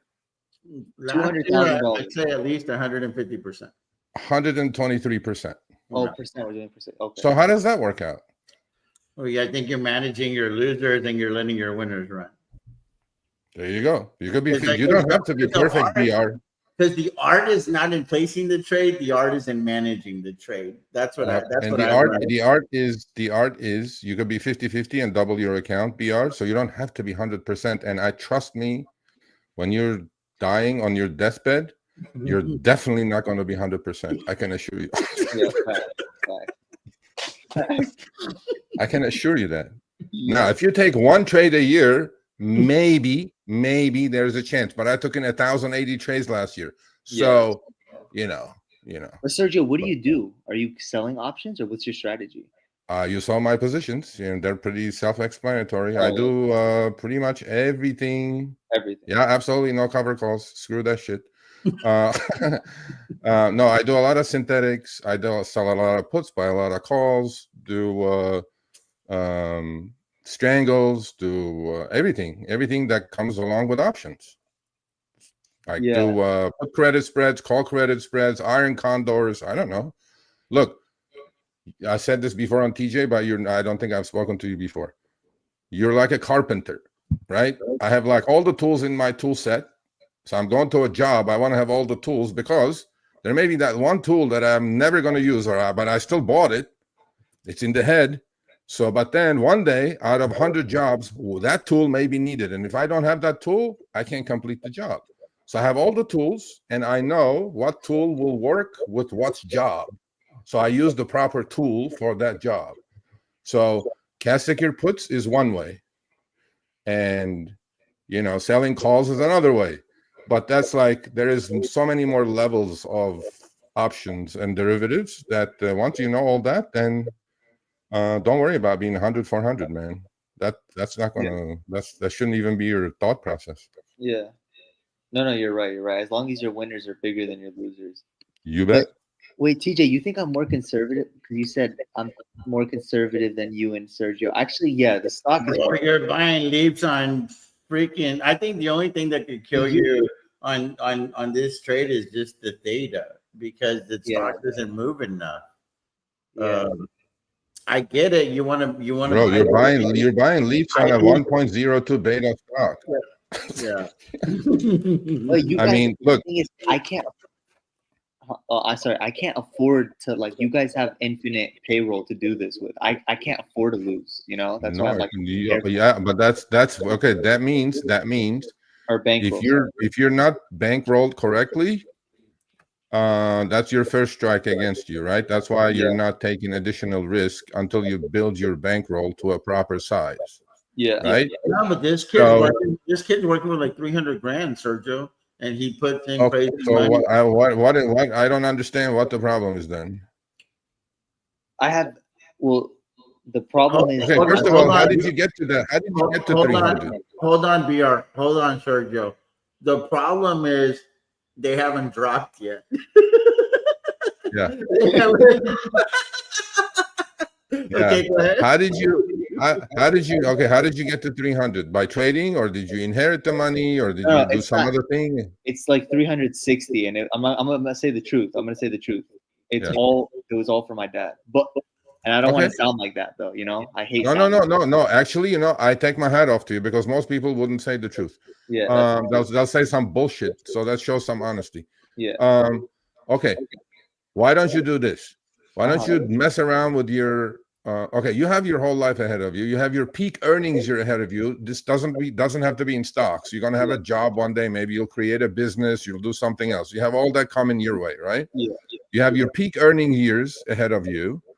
You need to take risks. This is the age to take risks. So if I was a CFP, certified financial planner, which I'm not, but I've dealt with enough knuckleheads like that I can give you this advice, is that at the age of 20, your portfolio should be 80-20, meaning 80% aggressive, 20% conservative. If you are 80, I would say you should be 80% in bonds and 20% in dividend-paying stocks. So life is like that. So at 58, I should be 58% in like income, dividends and bonds and things, and 42% in stocks. So that's how the thing works. So you should be like in 80% in aggressive stocks. Okay, aggressive. Yeah.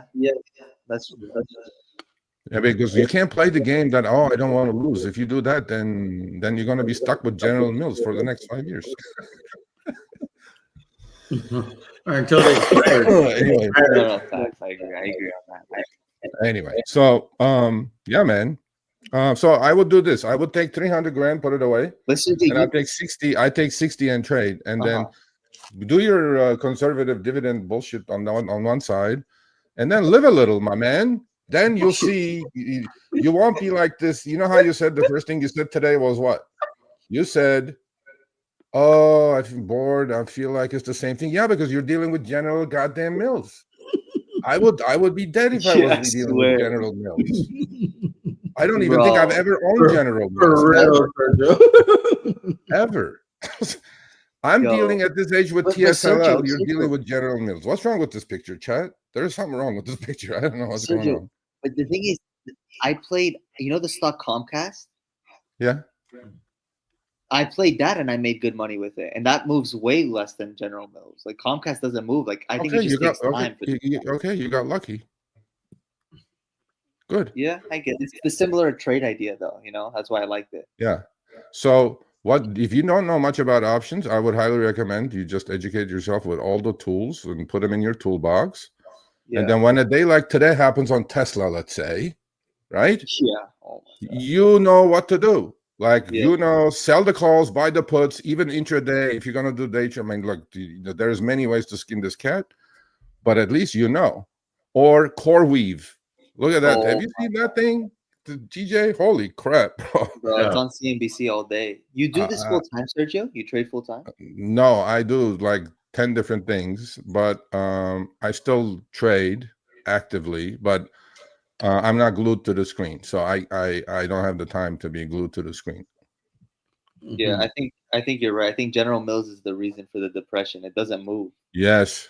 Because I was going to say, if you're in Philip, okay, so look at that thing. That dropped like only 30 points today. But the same thing was happening on that one, by the way. You look at the put option chain on the put side. Oh my God, were they buying those puts? And market makers shorting the damn stock nonstop, and it's beautiful. But so put up the chart of Philip Morris. PM. Yeah. Look how opposite of General Mills that is. Look at a longer term chart on that. Like a 1 year, 2 year chart. Look at that puppy. That's beautiful. That's the one you should be in. What General Mills? Look at that thing. People That's are overvalued. I play undervalued. Beta. Look at the beta. That makes sense. Yeah, that's right. You know what I mean? Yeah, but that already went up. I want the next thing that's gonna go up. Oh, okay. Well, there's 10,000 stocks, man. You don't have a scanner? I use because on Moomoo, you know Moomoo? Yeah. Bro, they have a new AI thing, Sergio. It's beautiful. It's a cheat code. It literally tells you what to buy, like the fair value. And I don't see you buying it. I don't think it's telling you to buy General Mills. I swear it did. I swear to God it did. Okay, then he held with Moomoo or whatever the heck that is.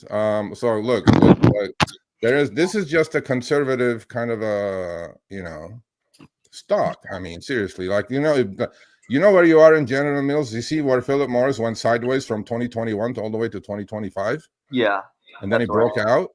So you don't want to be in right there in those 4 years, just like Tesla. You don't want to be in those 4 years, but when it gets going, that's when you want to be in. So but you need to live a little, son. You need some adrenaline. You have no adrenaline in your system. That's why you're bored every morning. You go look at General Mills. It's up 8 cents. Oh, it's down 12 cents. Oh, it's up 12 cents. Oh, wow. No, man. Live a little, son. Live a little. Like if I get out of the contracts right now, it would be a 25% gain. And I feel like my goal is like a 60-70% gain. Okay. How do you have a gain? That stock is on its ass. How can you have even a gain? Bro, I'm up like 6.3 grand on it. Yeah, but how? That stock is on its low. I bought calls at 52.50 when it went up a bit. Since So then. you bought the leaps at 52.50 and it went up and you're up a little bit. Yeah, I'm up 25%. Okay. Okay. Cool. I'm telling you, I just want to be able to like get the bag and leave this game. This game is so Okay. evil. Okay. Cool. Well, my thing to you is separate, and learn how to trade. Get your car, get on the race, get your heart pumping a little bit. Yeah, I know. You know what I And mean? if the cash secured puts get filled, then I would have 36. I mean, sorry, what is it? Yeah, well, because I'm up 6, so it would be 36K in calls that I'm still leaving on the table, and then 100K in shares. So it'd be 136, and then the 230 would just be cash. Okay. All right. Well, those are dollar amounts. I can't pay attention to dollar amounts, but all I'm saying is have a trading side and have an investment side. Nothing wrong with General Mills. I'm sure it's a great company.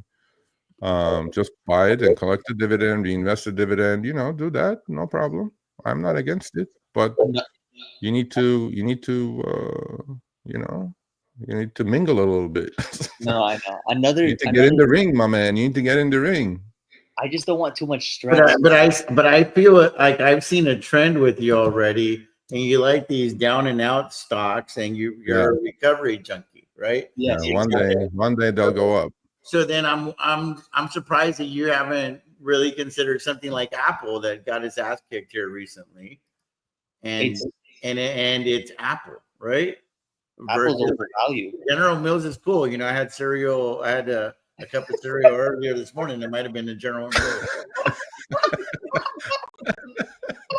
But I'm on this thing all the time. I'm on an iMac. I think there's 1.5 billion iPhones in use or something retarded. I'm just saying, and it's year to date, according to this thing, is negative 19%. It's still there's a lot more beta there. I just feel like this could catch a bid a lot faster than freaking General Mills. But I mean, it's your thing. Well, I think you're against trading, and you need to be. No, you know what the problem with Apple is? Apple is still extremely overvalued. How do you know that? How do you know that? The 10-year average historical PE ratio is 23. Right now, it's at 31.2. Everybody knows that. Every Mag 7 stock is extremely overvalued. So if I ask you why they are all overvalued, what would you say? Say that again? Every Mag 7 stock is extremely overvalued, including NVIDIA. But why are they overvalued? What would you say to that? Like, just too much optimism. I think it's the world cannot live because the whole world with 20x leverage doing the yen carry trade are all in Mag 7. And that's why when the yen carry trade unwind happened, all of them went down by about 40% in about a 2-week period. Yeah. So, but how long is that going to last? How long are people going to pay these extremely high valuations? I don't know. It's been lasting for a while. You see, you're a pessimist. I'm like, wait a minute. This is the problem. This guy is glass half full, TJ. You need to be glass half. You need to be you're glass half empty. You need to be glass half full. Yeah. How long? How long can you think that they're all overvalued? But they are. Okay. So he does. I mean, last piece of advice: buy high, sell higher. You're buying all these things on the low end. You think they're low, and then they keep going. 3 years from now, I'll be back at TJ's channel, and you'll be here, and General Mills still will be 54. Bro, oh my God, that would be cooked. You know what's a good trade? To short Visa. That's a good trade I was looking at, but I don't know yet. Short Visa. Short, yeah, shorting things are good, yeah. That's one thing that it's way too high right now. If you look at Visa, no, man, yeah, no. I mean, look, as long as you have all the tools, you know what you're doing. Hopefully, stocks always go up. They've been talking about a mid on the stream a lot on the chat. Okay. I want to end this stream with this. Okay.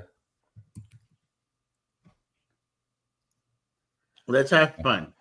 Yeah, let's do it. What is your price target for the end of 2025, because I'm considering everything. I'm considering Santa Claus rallies.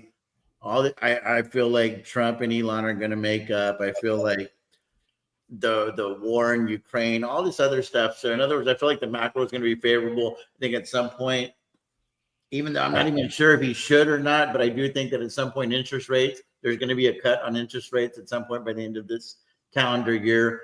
So I think all of the macros are going to be favorable. So I have this crazy, overpriced, amazing company, but overpriced stock. There's two things that it took me a real long time to understand. There is the company, and then there's the stock.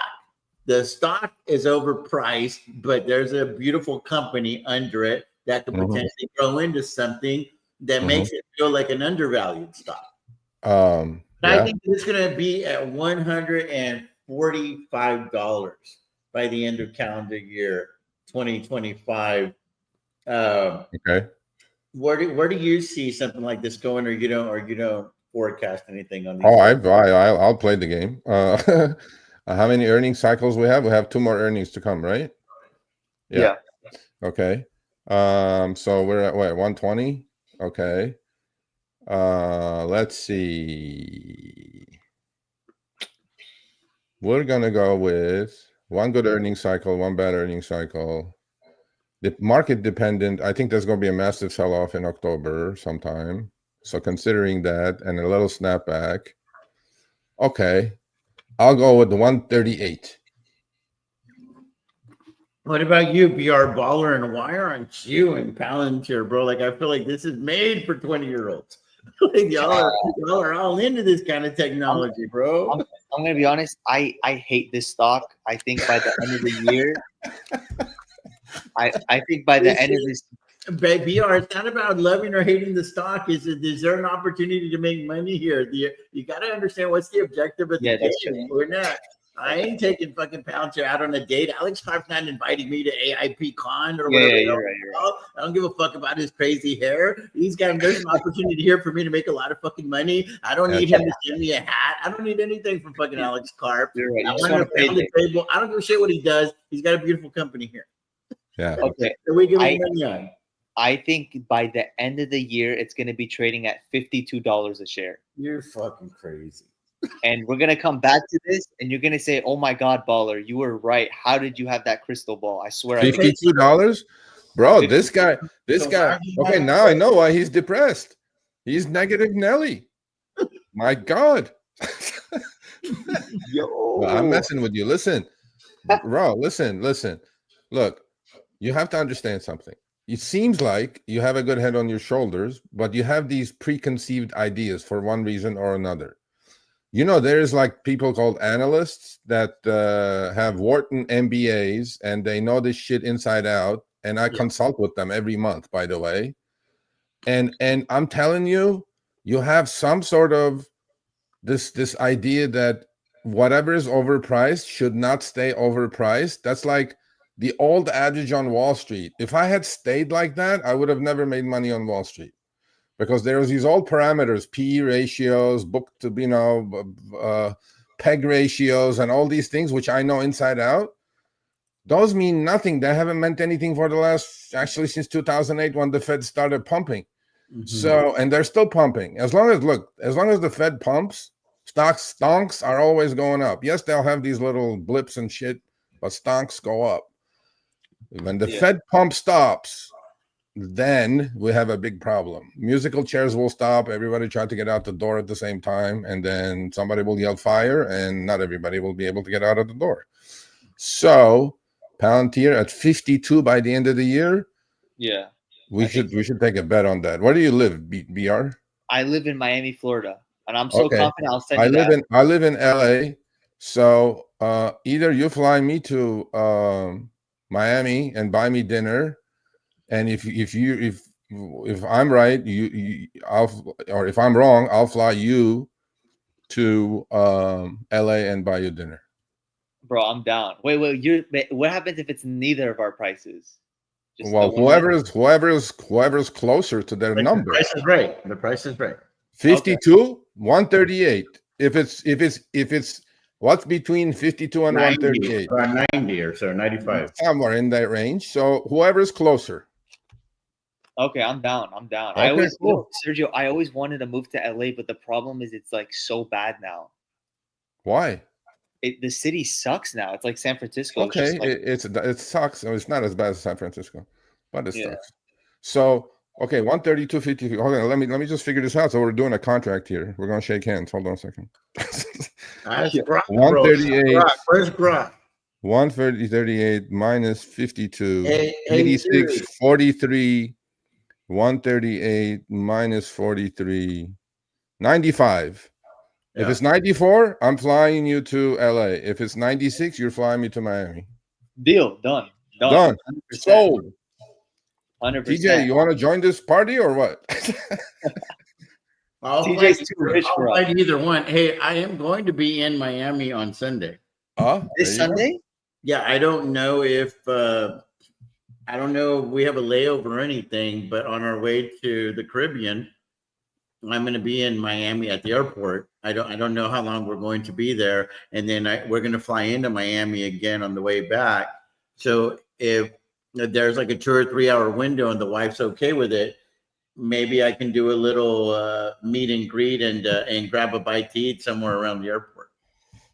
Bro, TJ, my dad works next to Miami Airport. Let's meet up if you want to. We stayed at that hotel. They have a hotel at that airport. Doubletree? No, I think it was a Marriott. It's like literally in the airport. We stayed there. Yeah, it was a real small room, but we didn't want to miss our flight. It was like a real early flight. We're going to Anguilla, and we stayed at the airport in the hotel. It's the only, and I'm sure there's a lot of them, but it's the only one that I'd never been in a hotel like at the actual airport. Oh, it's in the airport, Miami? Inside the airport, yeah. Inside the airport. No. I think it's a Marriott. It's nothing. It Okay, wasn't yeah, that it's not fancy. The room was a hole. But Oh my god. they got the job done. We weren't late to our flights. No, 100%. So somebody commented, would you be interested in Robinhood? No, it's too high right now. Why would I buy that right now? It's way too high.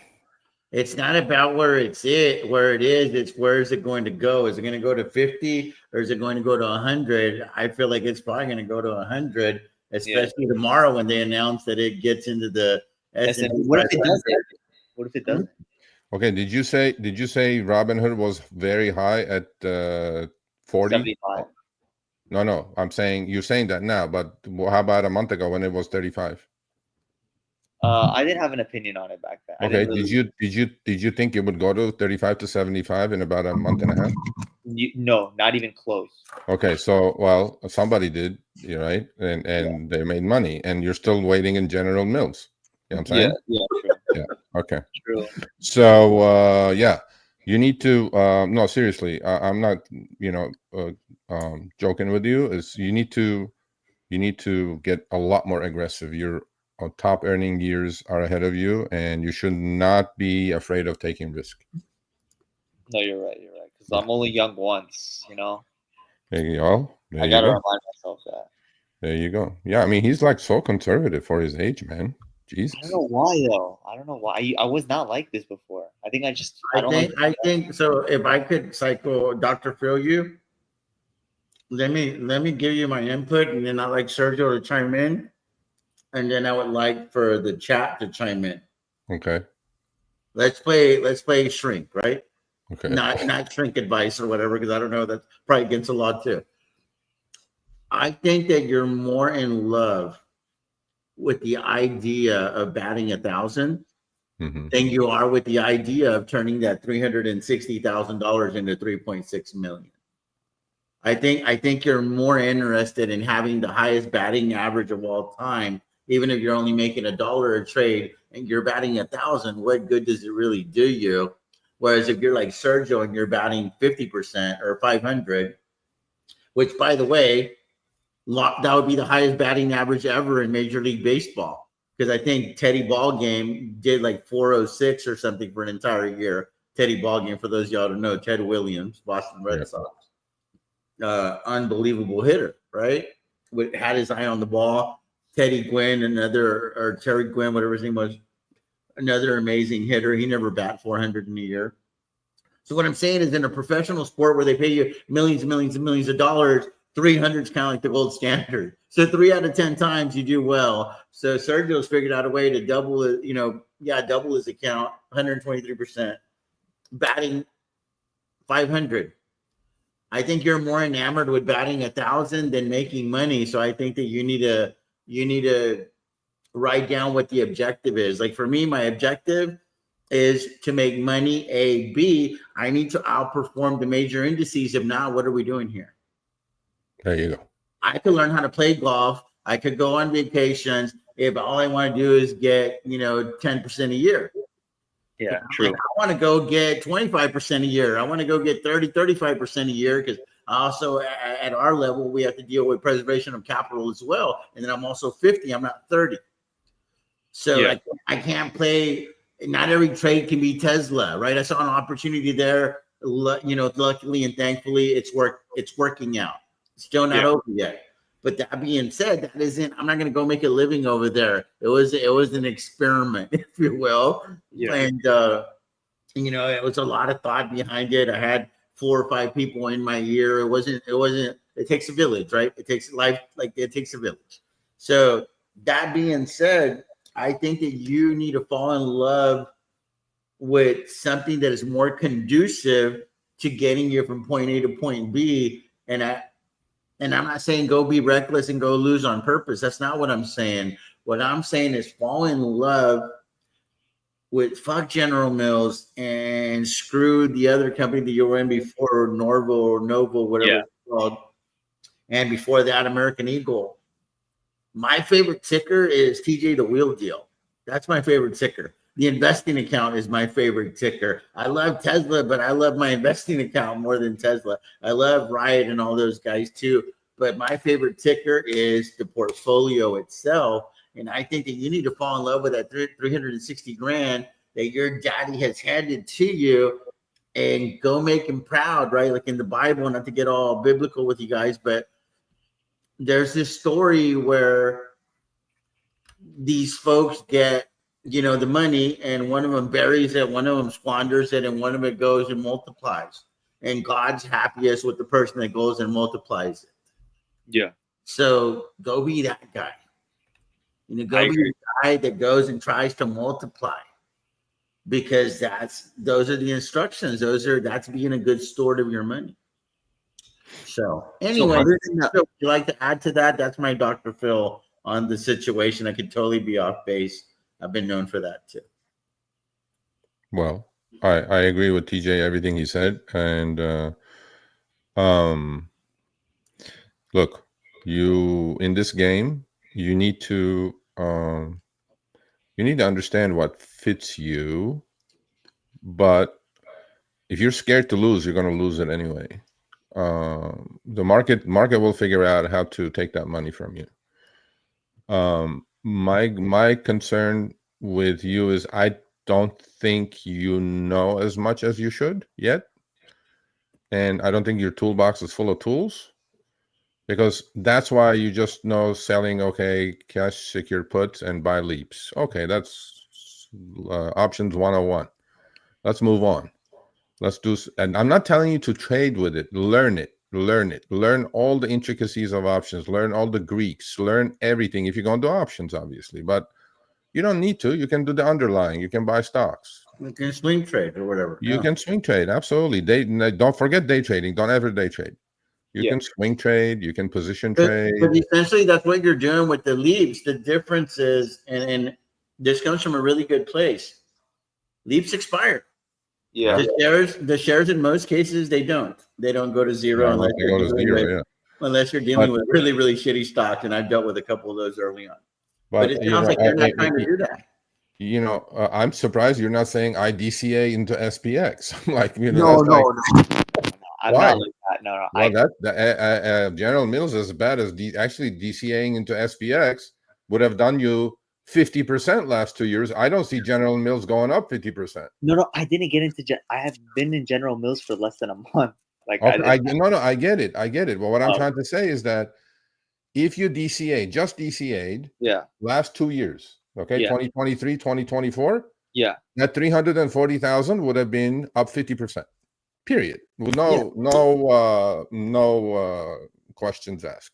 True.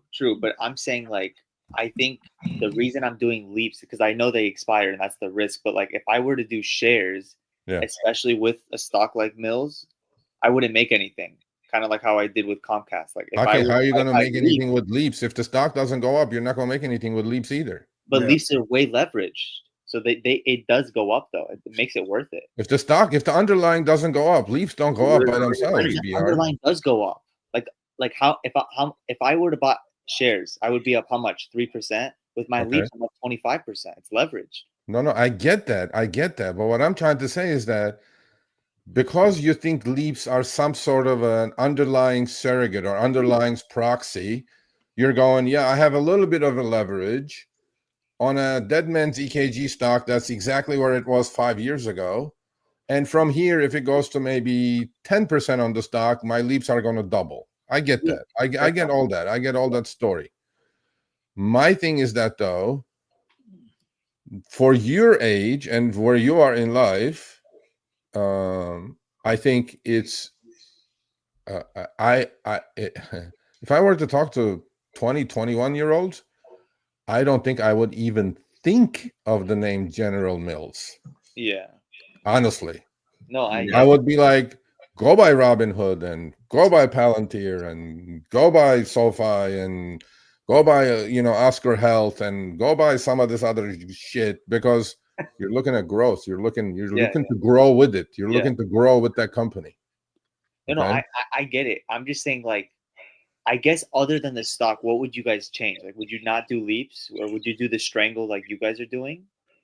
Or like, well, if you do strangles with General Mills, you probably would do okay, but you'll get maybe a couple of percent a month. Probably. If it's me, like I feel like the strategy that is good to cut your teeth, if you will, and you want to expand, and you're getting all the aspects of it, is the coverage strangle. You own 100 shares, you sell the calls, you sell the leaves, because you're learning how to manage all of it, and then everybody has to learn who they are in the market. And to me, that is like always my go-to move. I call it also like my feeler bet with the stock. Like if I feel like it's going up, like I'm like, okay, well, let me just go buy 100 shares. I'll sell the calls, bring premiums there, sell the puts, bring premium. And if it goes up, the shares get called away. Fantastic. I made money. And you move on to something else. And I probably, before I went live on the channel, I did that for like 6 months, just doing the coverage strangle. And it was just 100 shares at a time, because I wanted to go through a lot of cycles of seeing expirations. And because I kept hearing things like gamma risk and tail risk and all this other stuff. And you go learn about the REITs, that's great. But you have to see it play out. So you have to see the movie play out over and over. So there's a lot of wisdom that you gain by living through an expiration. There's like a lot of people on Tasty Trade that have never seen an expiration date. Yeah. You know what I mean? Yeah. Like that's crazy to me. Like that's crazy that they haven't lived through an expiration date. You can get all the education, all the stuff. You got to do it. Once you do it, and you don't have to do it like TJ size. You don't have to do it my size. You can do it one option just to experience it. You still have to risk manage with one option. But what I'm saying is if you don't experience it, if you don't know the consequences, what could happen, and plenty will happen, then you will never be able to get in the deep end of the water. Right now, the way you're set up is you're in the super, super shallow and the baby pool, it's like the foot long. I mean, you can still drown in a foot deep pool. I mean, don't get me wrong. If you're drunk enough and fall in there, you could probably still drown. But you gotta jump in the deep end of the pool. In order to do that, though, right? Slowly move yourself from the baby pool to the adolescent pool and then to the adult pool. But look, I'm not saying what you're doing is right or wrong. Who am I to say that? What I'm saying is that you need more risk in your life, like TJ said. That $300 and whatever $1,000 is going to be $400,000 by the end of 2026, as opposed to anything else. Although, again, you could do that simply by doing DCAing and all kinds of simple things. Yeah. And the fact that you have these very strong ideas. Oh, Palantir is overpriced. Apple is overpriced. Hood is overpriced. Everything is overpriced. I think everything has been overpriced since you were like 8 years old, I think. Because the 2008 financial crisis is the last time things were really cheap.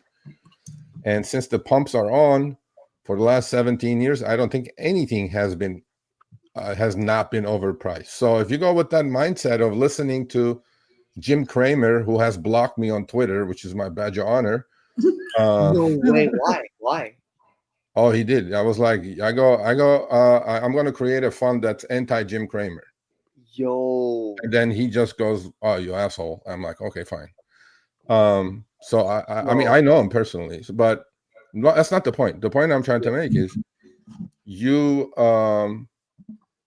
don't seem like, if everything is overpriced, you just gravitate towards something that looks underpriced to you. And there's a reason that is underpriced. There are reasons that things are overpriced, and there are reasons why they are underpriced. That means nobody wants those stocks. Like the ones that they are underpriced, nobody wants it. The ones that are overpriced, there is always a bid behind that stock. That means it's in their growth phase and they're growing, and you're a young man, you're going to grow with these companies, right? Because Hood, let's say, for example, has been overpriced since probably $12 a share. Do I agree with you that Hood is overpriced at 75? Yeah, they're pumping it before it goes to S&P 500 tomorrow. Yeah. And then we'll see what happens. I'm not telling you to go buy Hood at 75, but when it pulled back to 35, you probably should have taken a look at that. Yeah. Right? My thing is, don't think that there are... Okay, I got to finish this because I have to go get ready for my Tesla tomorrow. Here's this. Something called scoreboard. In every sport, there is a scoreboard. In the stock market, there is also a scoreboard. In the basketball field, you have the huge scoreboard. You can't miss the score. You can say, oh, Lakers are going to win, or blah, blah, blah. No, they're behind by 8. That's the goddamn score. You can't just hope and pray and say, oh, something's going to happen. In the stock market, there's also a scoreboard. You know what that is? That's the stock price. Yeah. That don't lie. You're looking at it. You may think it's overpriced. You may think it's underpriced. You may think it's sideways. Who gives a rat's ass about who, what things? That price at that second is what it's worth. Is the scoreboard. You don't have to agree with it, but unfortunately, it's looking at you in the face saying, this is the price that things are getting exchanged at.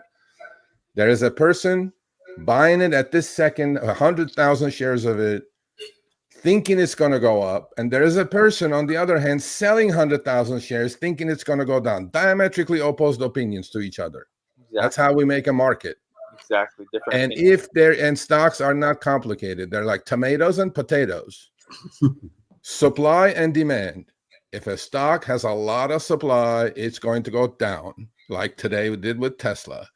If the stock has a lot of demand, it's going to go up. So let's think of it in those lines. And I leave you with that. Don't argue with the scoreboard. I agree. Look at it and say, yep, that's the one. My last sorry. Yeah. Oh, I was gonna say my last question. So if you guys were down to your last, like, if you had 360 only to work with, yeah, what you would completely switch off the strategy? You wouldn't do leaps, or you would do like partly leaps? I don't remember last time I did. I have done leaps. I don't remember last time I have done leaps. I did a lot. 10 years ago. I made $2 million with leaps last year, but the opportunity was there. Yeah. You know, like I found some underlying. But TJ, you made the money with SoFi, right? Yeah. Or no, with Riot mostly. But what did SoFi do for a year and a half before it took that run? It went. It had a high IB, but it was mostly flat. It's mostly flat. But when it took the run at 6 and broke out at 6, yeah, and that's when you step on it, right? Yeah, it was awesome. So study. Okay, not that charts work that often, but sometimes they do. Study charts, learn about these things, technical analysis, fundamental analysis, Learn your outside your PE ratio, PEG ratio, book to, cash to book, and all these bullshit things that don't work anymore. But you can waste your time and learn about those things. But you also need to learn how to trade, and you need to step on things when you see them fit. I'm a huge believer, again, last but not least, stocks are to be bought and sold. They're not to be married to. And to me, I need to do 3x minimum of my benchmark, whatever benchmark I pray to. If I don't do that, I'm not going to trade. If I trade, I got to do 3x of my benchmark. And if I can't, I'm not going to do it. It's a waste of my time. So that's that. I agree. Never marry a stock. Okay. So we'll talk again. So we have a bet, $95, 94. You're coming to LA on my bill. 96. You're taking me to Miami on your bill. Done. Get ready to fly me out, Sergio, because Palantir is about to take a dip faster than you can blink. Sounds good. Sounds good, my man. Let's do it. Yo, you Not guys a are the bet. best, though. I Look, love this call. This TJ, is on YouTube. You can't go back on this, and I can't No, go I back know. on this. This I is know, like I a know. marriage almost. I'm a man of my word. I'm a man of my word. But TJ, do we're more gonna of find these that out. lives, please. It's fun. It's fun. We're gonna find that out. No problem. I gotta run. What do we got here? Elf went crazy, bro. Knock yourselves out. Okay. Elf. That was. It was an Let's awesome. be honest with Elf now. Haley Elf Beasley. that went from 200 to 60, and then to 110 now. Great. You caught it right. That's called trading. And I guarantee you this, if you had not bought leaps and you only bought out maybe a couple of month out calls, you would have been up 700% because you paid shit ton of premium for those leaps. Yeah, because the way you did that, the reason you did that, by the way, is because you didn't trust it, that you wanted to buy yourself more time. I'm like, no, man, step up the bet. If you think it's hot and if you think it's going to move in the next 2 months, why go buy a year and a half leaps? That's what I do. It's exactly what I do. Who cares? Step up. It's like buy the dollar calls, let them go to 11. Man, those Armenians like to gamble. You're showing your roots there, Sergio. You got to step up. If you really have conviction into something, size up, step up. That's it. That's my advice. Size up. And I'll leave you out with this, and depends on how everything's shaken out. But I do think that she's due for another run. I think SoFi probably got 17, $18 in her here within the next 60 days. If they're going to hit these performance stock units, it has to start happening soon. If not, I don't know, man. Hood's getting into the S&P 500 and all that stuff. It's just, I just think at some point people are going to switch. You get tired. People get tired of holding the stock and holding on to hope. And Vlad delivers all of these things that make retail investors very excited because he talks to retail investors on YouTube. He hosts these events. He invites, people. Like I got invites to New York, and I'm not even I wasn't even a big Robinhood shareholder at the time. Obviously, I had the viral screenshots because whenever I was on the Robinhood platform. But I'm saying he has a way of getting people to like him. Is what I'm saying. And if SoFi doesn't step up their social finance part of the equation, right? Because I feel like SoFi is not living up to their brand, right? Like their brand is, the name of the company is Social Finance Technology. That's what SoFi stands for. And I feel like they're missing out on the social finance part of the whole thing. And that's where Robinhood has really mastered the game, is they've gotten people involved. They've created an allegiance. And if SoFi doesn't do that soon, my bet is that they will. That's what I'm saying. I think it's got a run in it. But if it doesn't do soon, I think they're going to be stuck in this freaking bank thing, and they're going to be growing fast. But at the end of the day, it's just going to be a bank, and there's not going to be any more excitement attached to it. And this will be the stock that 5 years from now could be one of those. What was that stock? Like what was that stock where you're trying to think of the stock that everybody was so excited about, like when you're trying to remember something. So I think what I'm saying is it's shit or get off the pot time for SoFi, and that's going to happen here in the next 90 days. That's my bet.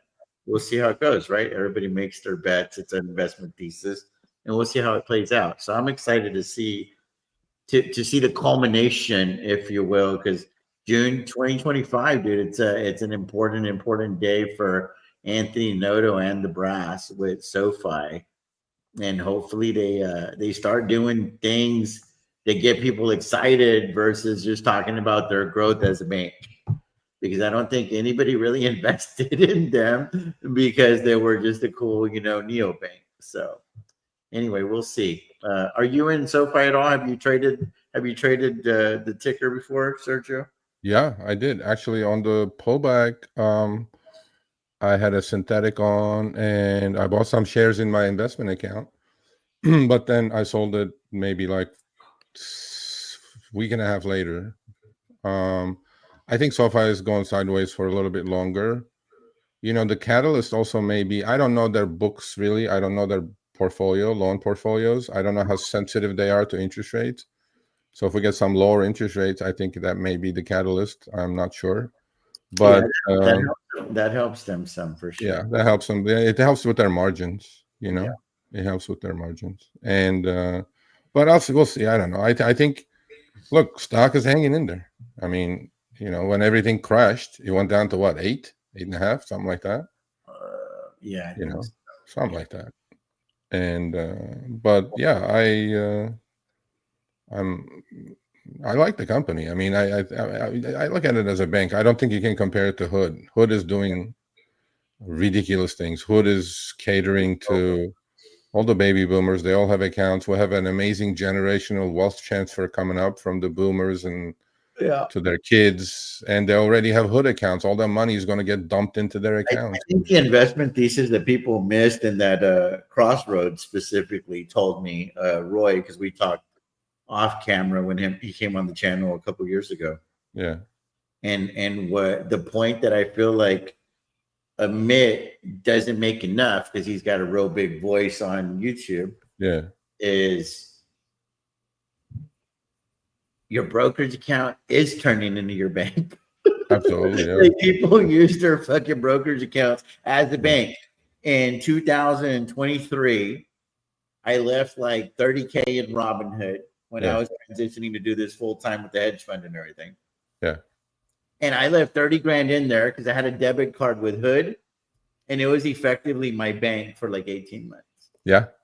And I would just go make some trades, sell some calls on it, sell some puts, run my little strangle so I could beef up my artificial deposits. I would call them artificial injections of cash, right? Yeah. When I would run a put or a call campaign, because it's very limited on what you can do on Robinhood. Yeah. And just to beef up my account. And that was like literally my gas money, my spending money, my courting Kristen money. I was just using the Robinhood account as my checking account effectively. Yeah. And I think that Amit understood that very, very early in Robinhood. So it's like you don't really need a bank charter, and it's awesome that they don't have a bank charter because now they have a lot more flexibility. So there's going to be a day where like this whole all-in-one app concept with SoFi, I think it's amazing, but I think Amit might have been the smartest guy in the room from that standpoint. Is I think the kid understood right away that the fucking brokerage is the bank. Yeah, he's younger, so he understands he understood it, because whenever he said it to me, this was just like in a private conversation, or it might have been on his channel, because I was on his channel, a shitload of times. Yeah. He was like, there's going to be a day where people don't even have fucking checking accounts. Everything's just going to be through their brokerage, especially if options keeps taking off and they can create cash flow and all this other shit. You can't do that in your checking account, bro. Like I look at my members and they have Fidelity and it's all like here's the checking, here's this, here's that. It's all structured. It's all going to be one big stew eventually. I'm actually hoping that I'm pretty sure they're going to get into SP 500 tomorrow. But what happens to stocks that if you do a study on stocks that get selected to the S&P 500, they become really, really market sensitive. Right. Yeah. And I think it's going to lose some of that flavor that Hood has. So when the market goes down, stock is going to go down. When the market goes up, stock is going to go up. It's just going to be tied to S&P 500 because it's going to be bought and sold with that basket, Yeah. And a lot of stocks do that. Obviously, when they do announce it, it goes up because a few $1 billion of the stock needs to get bought out. But I sure hope so. You too. Yeah. Good luck with General Mills. And what was the other one? Elf. Elf went up already. Oh yeah, that's. Why didn't you listen to your buddy here and bought Elf? He made 250%. Why didn't you listen to him? No, I didn't even know. He was in it for a while, but I hope you guys buy an island so we can all come and have some margaritas on.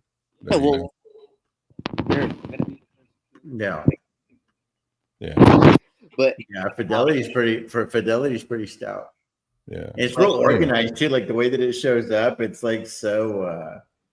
The reason I like Tasty Trade is because you can freaking right click, bro, and make trades quickly, and then you go golf and enjoy life. So you're enjoying Tasty, right? You're doing it. I love it. The fees are a little high because of the volume that I deal with.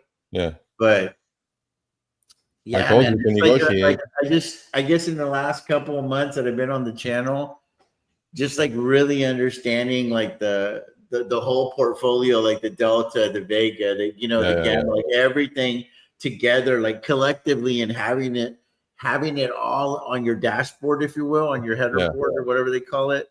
I mean, dude, it's like I feel like I kind of went at it blind with Robinhood. Yeah. And and Legend might have all of those things. I don't know that it has them yet, but I'm sure I don't have it. I'm on Thinkorswim. I like it. It's pretty much like a what Tom created.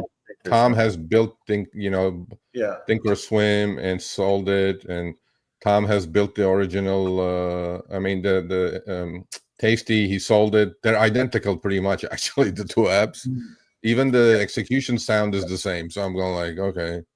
But Tom is brilliant, though. He's brilliant. He really is brilliant. TJ. Sorry. Holy Smokers from Twitter said, Tesla, I wouldn't even pay $170 for the stock. The core business is in decline. There you go. And robots won't matter until 2030. And robo-taxi is going to be a fail. What do you think Tesla's going to be at the end of the year? Because we have some bears coming out now on Twitter.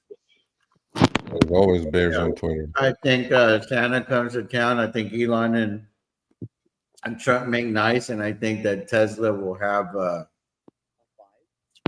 probably about a $350 to $375 price tag.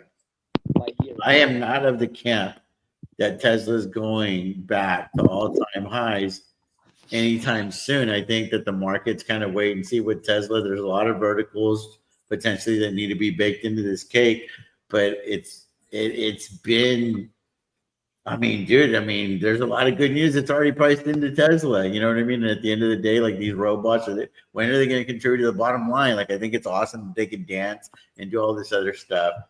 I think that all of those things are great, but at the end of the day, valuations matter. I'm a fundamentalist, 7 days a week, twice on Sundays, so to speak. So I think that the fundamentals are eroding. They could potentially be getting better if they surprise a lot of people. I don't know. I think Sergio's in the camp. I'm very skeptical on robotaxi. Yeah. Well, yeah.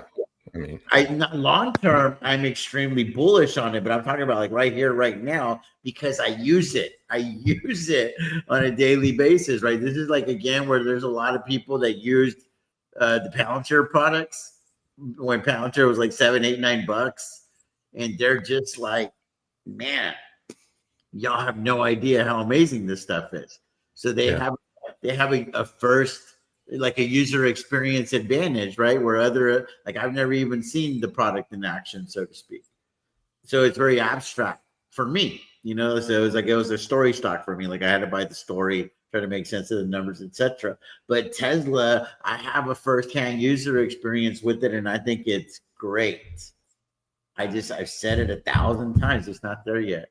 It just is not there yet. There's some very pivotal, key, crucial mistakes that it makes on a daily basis for a lot of people. But I think that the voices are small. You know, Mitt goes on Twitter and says he has a great experience with fucking driving to Boston, and Elon will repost that shit. I'll go show a video showing how this fucking thing keeps putting me on the left lane when clearly the map says we're going straight, and nobody watches that shit. So you got, but it happened. But it happened. There's So definitely a culty attitude with Teslas for sure. There's a cult out there. But what I'm saying is, nobody's going to be able to defend the robo taxi, is what I'm saying, because all of these passengers are going to have their fucking cameras out and shit, and they're going to be trying to catch this thing doing something wrong. Yeah.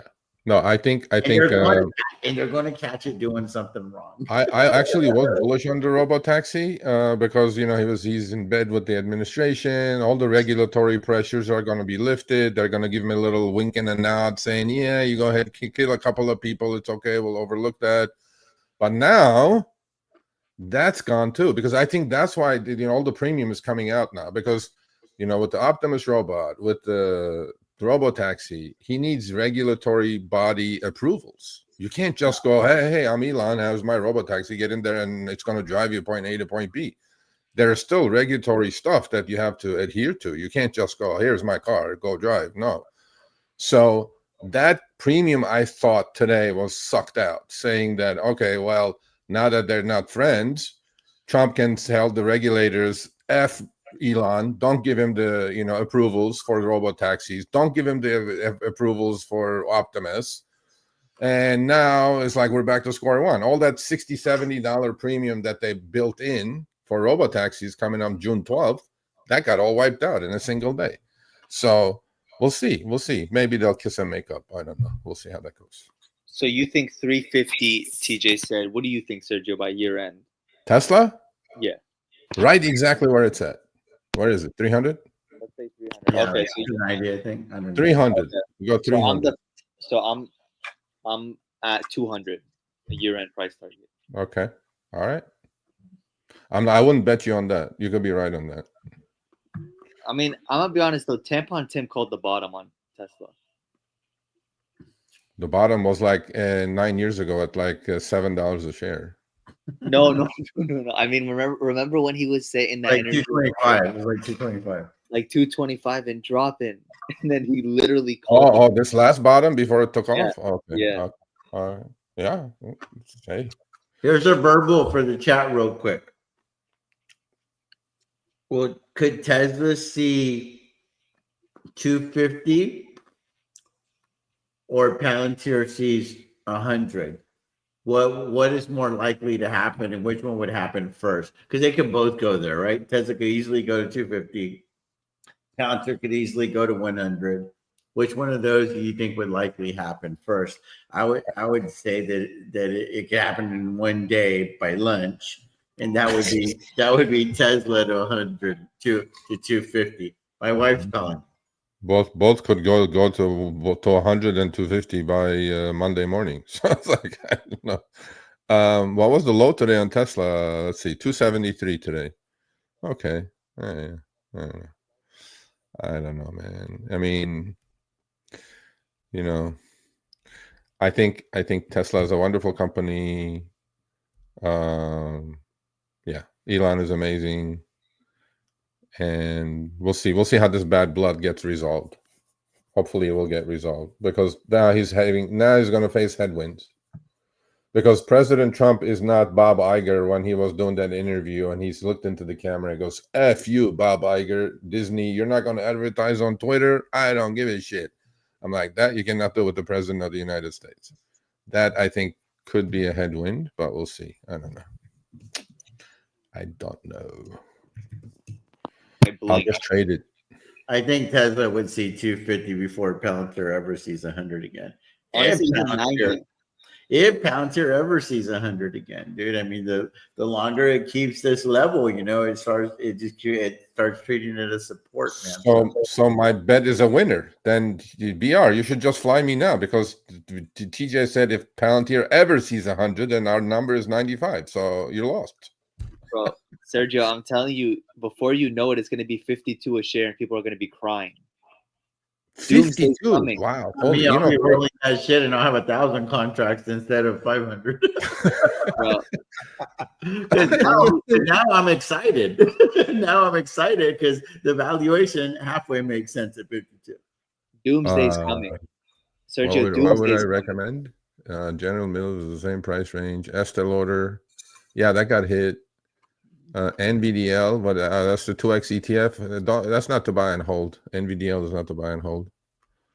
I mean, there are a lot of stocks. I mean, I love the stocks I'm in, so a little risky, but I think out of all of them, fundamentally, Oscar Health, I think is a double within the next year. It's about a $16 stock. The first time I heard about Oscar was literally 2 months ago, and now it's like it's everything everybody talks about. I swear, it's like hymns, bro. They wouldn't shut up about hymns. Dude, this guy Wong, technical investor Wong, came on my channel 2 years ago, pounded on the table about hymns, and I made 10, 15 grand with it, and I just wouldn't get serious about it. It was at $6 or $7. And I was like, I prefer Teladoc. So that goes on the one that I kind of got wrong. I think I ended up making 50 grand total on hymns, and then I gave 20 of it back here since I went to Tasty Trade, started screwing around with it. I just couldn't. There was no conviction there. So didn't have conviction at 7. I don't have any conviction at 40, 50, all this short squeeze potential, all that stuff. Just hymns is not for me, and I'm not for hymns. It's just some stocks you're just not going to jive with. But I think it's a monster in the making. And then I feel like this Oscar thing. I'm hearing about it, and there's just nothing that I don't even really know what it is, but I'm not excited about it. Well, look at it. Look at it. Study it. You like fundamentals? Look at the fundamentals. If you don't, technicals are technicals, but look at the fundamentals. It's there. What about? And I know it's dragging on, and my wife's like, "You gotta drive tomorrow," and I'm like, "The Tesla's driving." She started laughing. What about the one that Mark Cuban's doing with the lower priced drugs or whatever, cost plus, or I don't know what it's called. I don't know. Is he going to try to take that public or? Don't know He's doing something in this sector, and he's saying it's the biggest thing he's ever done. Of course, it's always the biggest thing they've ever done. Right? Yeah, all these billionaires. Chamath is also doing something that way, and I don't know. But I'm looking forward to that next podcast of All In podcast. If Sachs is going to be on, our crypto czar that was with that group, and then now he's at the White House. I like to see what happened there. How often do they do it? I mean, I think I've seen one All In podcast, and it was good. They're pretty good. I think they do it weekly. I think I'm not sure. I have no idea. I'm not sure. Sergio, are you bullish or bearish on crypto? Very bullish on crypto. Extremely bullish on crypto. Man, we disagree on everything. You disagree, yeah? Because that's how if that's how you're gonna buy your private island. I don't know. Maybe you're gonna come to my private island. I think crypto is just a Ponzi scheme. I think it's a scam. Oh, okay. All right. Okay. You'll be looking at 200, and then you'll go still a Ponzi scheme, and then it'll be 300. Look, as long as they keep pumping, as long as the money supply keeps going up, as long as currency is being debased, as long as You have all these things that the U.S. government's doing. That's that $360,000 in your bank account next year is going to be 7% less because that's how much it's going to lose value. And every year it's going to lose 6 to 7% of its buying power. And then you're going to go, well, maybe I should have bought some real estate or gold or Bitcoin or something just to keep pace with all this inflation that we're experiencing. Real estate's not worth it. Me and TJ agree on that for sure. Real estate's a scam. The best thing is stocks. Okay, well, real estate is a scam. The reason it's just keeping pace with inflation, though. So gold a scam as well at 3,200? Gold is the best. Gold is bad? Is the best. It's a bet. Is the best. The best. The number one investment of all time. Oh, okay. So at least we agree on that one.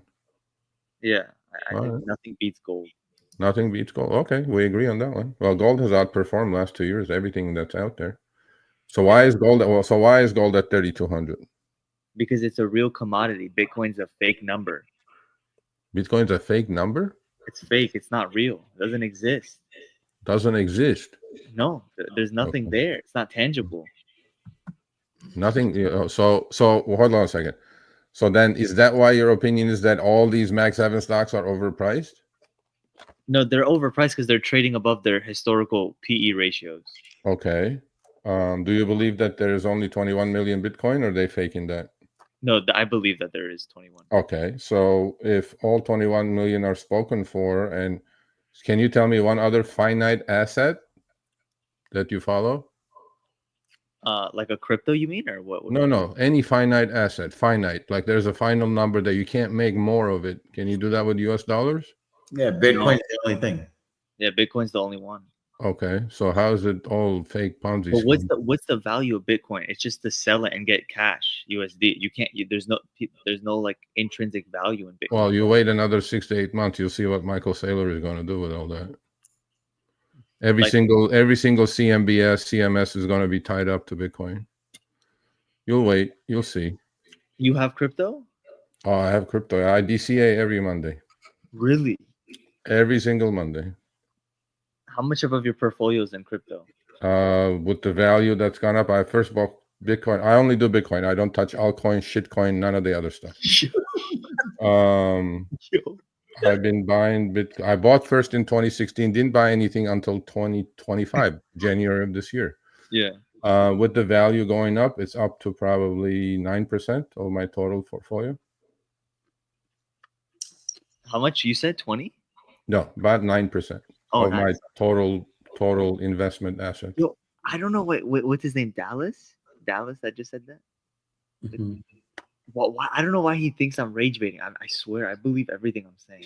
No. I mean, look, you have your opinions, and then just on the finite. I gotta run. Let me ask you a question, BR, and you don't have to answer it right now, unless you want to.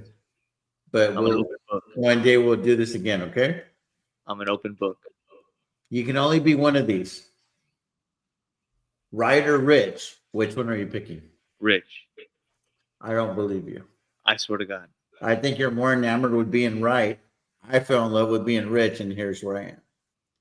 So keep that in mind. In life, you're going to come to that crossroad where you could either be right or rich. It's real hard to be both. In marriage, you can be right or happy. It's real hard to be both as a husband. So keep that in mind. Let the wife be right, you be happy. So this is something that's way over your head because you're only 20. So what I'm saying is I think that you're more enamored with this idea of being right. I'm telling you, life's a lot more fun being rich. I agree. I don't think you know, though. Your daddy's rich. He gave you 360 grand. You ain't shit. You're part of the Lucky Sperm Club. You know what I mean? Like, that's what I call all the trust fund babies. You're part of the Lucky Sperm Club. That's it. You can't teach anybody how to be born rich. You can't do that. Look at me. So no BS option trading. Is that MetaPlanet? Is that the Japanese company that's buying Bitcoin as well? No BS option trading. Is that it? Yeah. There are a lot of companies doing it. Isn't Marathon doing it, right? A lot of companies in the US are doing the same thing. And I think we should have a Bitcoin or MicroStrategy session one day, TJ. I swear. I don't what they're doing. understand. I don't understand MicroStrategy, dude. And I try real hard. I'm actually going to reach out to Micro to Macro because he's like really big into it. Jesse Dow. Yeah. And No, I think if he'll there's invite merit me to it. on his channel, or we can do a Saturday, Sunday stream. We've done one before on Finance Junkies, Yeah. and see if people can educate me on all things MicroStrategy and possibly even this meta planet. Dude, I'm open minded. I'm always willing to listen. It's just sometimes I don't get things, and I put it in my too hard file. Well, you have to, I mean, in order to believe MicroStrategy or strategy now, you have to believe in Bitcoin and understand Bitcoin. If you don't do that, then there's no reason to even think about strategy. Yeah. Right. So it all starts with the dog is the Bitcoin, and the tail is strategy, and the tail of the tail is the ETFs, and the tail of the tail of the tail is this and that. But first you have to understand and believe in Bitcoin. And if you think it's a Ponzi, then MicroStrategy for sure is a Ponzi. Yeah, So, 100%. But like yeah. TJ, I think I just have controversial opinions, but I swear, like I like for me, I just say what I think, and then like since it's so controversial, a lot of it, then people No, you're entitled to your opinions. It's not about just disagreeing for the sake of disagreeing. I It's don't just a matter of what is it based where I'm on. challenging you is like you're all definitive. The Yeah. stock's overpriced. I'm like, how can we make money with it?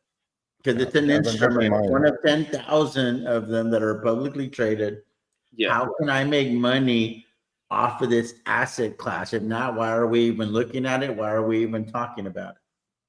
I go on Mid's channel, or when I did, and I'm reading the chat, and I'm like, is anybody going to fucking say anything that could actually help me make money, or am I just going to carry the fucking moves here? I go on YouTube to try to figure out how can we make money together, so to speak. Like, what ideas do you have? You guys are seeing my portfolio. Yeah. Our portfolios. Yeah. What do you guys have to offer? This is like an open book exam right now, right? Like that's what I go on YouTube for. I don't go on there to stare at the fucking Palantir ticker for 8 hours. I don't do that. I don't give a shit what Palantir is doing. Like, how are we going to make money with it? Right? Like how are we going to make money today? Yeah. And that's my whole thing. So I just think that you might want to fall in love with that concept. Everybody there's so many people in the chat that they just want to be the smartest guy in the room. Why don't you learn how to be the richest guy in the room? That's a hell of a lot more fun. Well, every time I go somewhere with my father-in-law, he's usually the richest guy in the room, and it seems like he's always having a lot more fun, and he never argues with you about being right about anything. But like, you know what, TJ, we both were his age, and at his age, even younger. And this is not against you. I was just like you. I had like strong opinions, and my dad would say something. I go like, "What do you know, old man?"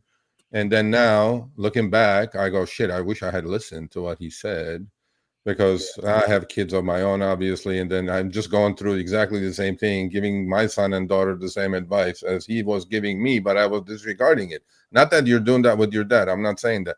But what happens is that at this age, 20, 21, 22, males are invincible. They know everything, although they don't know shit because they haven't lived long enough to know anything. Yeah. And life teaches you a lot of things, but having opinions is nothing wrong with that. Actually, I'm glad you have opinions. Healthy. That's very healthy. Yeah. So, TJ, you have a great trip, my man. I gotta go, guys. There won't be any lives unless I'm just looking at a dolphin or trying to get the jaws not to confuse me with the fat baby seal. I appreciate you guys. Thank you for having me. All right. Be well, everyone. Y'all have a good one. TJ the Will Deal signing off as always. May your sky stay blue, stock free. Peace out. God bless you guys. See you guys. Good night, guys. Thank you. Bye now. Take care, guys. Thanks, Sergio. Appreciate it.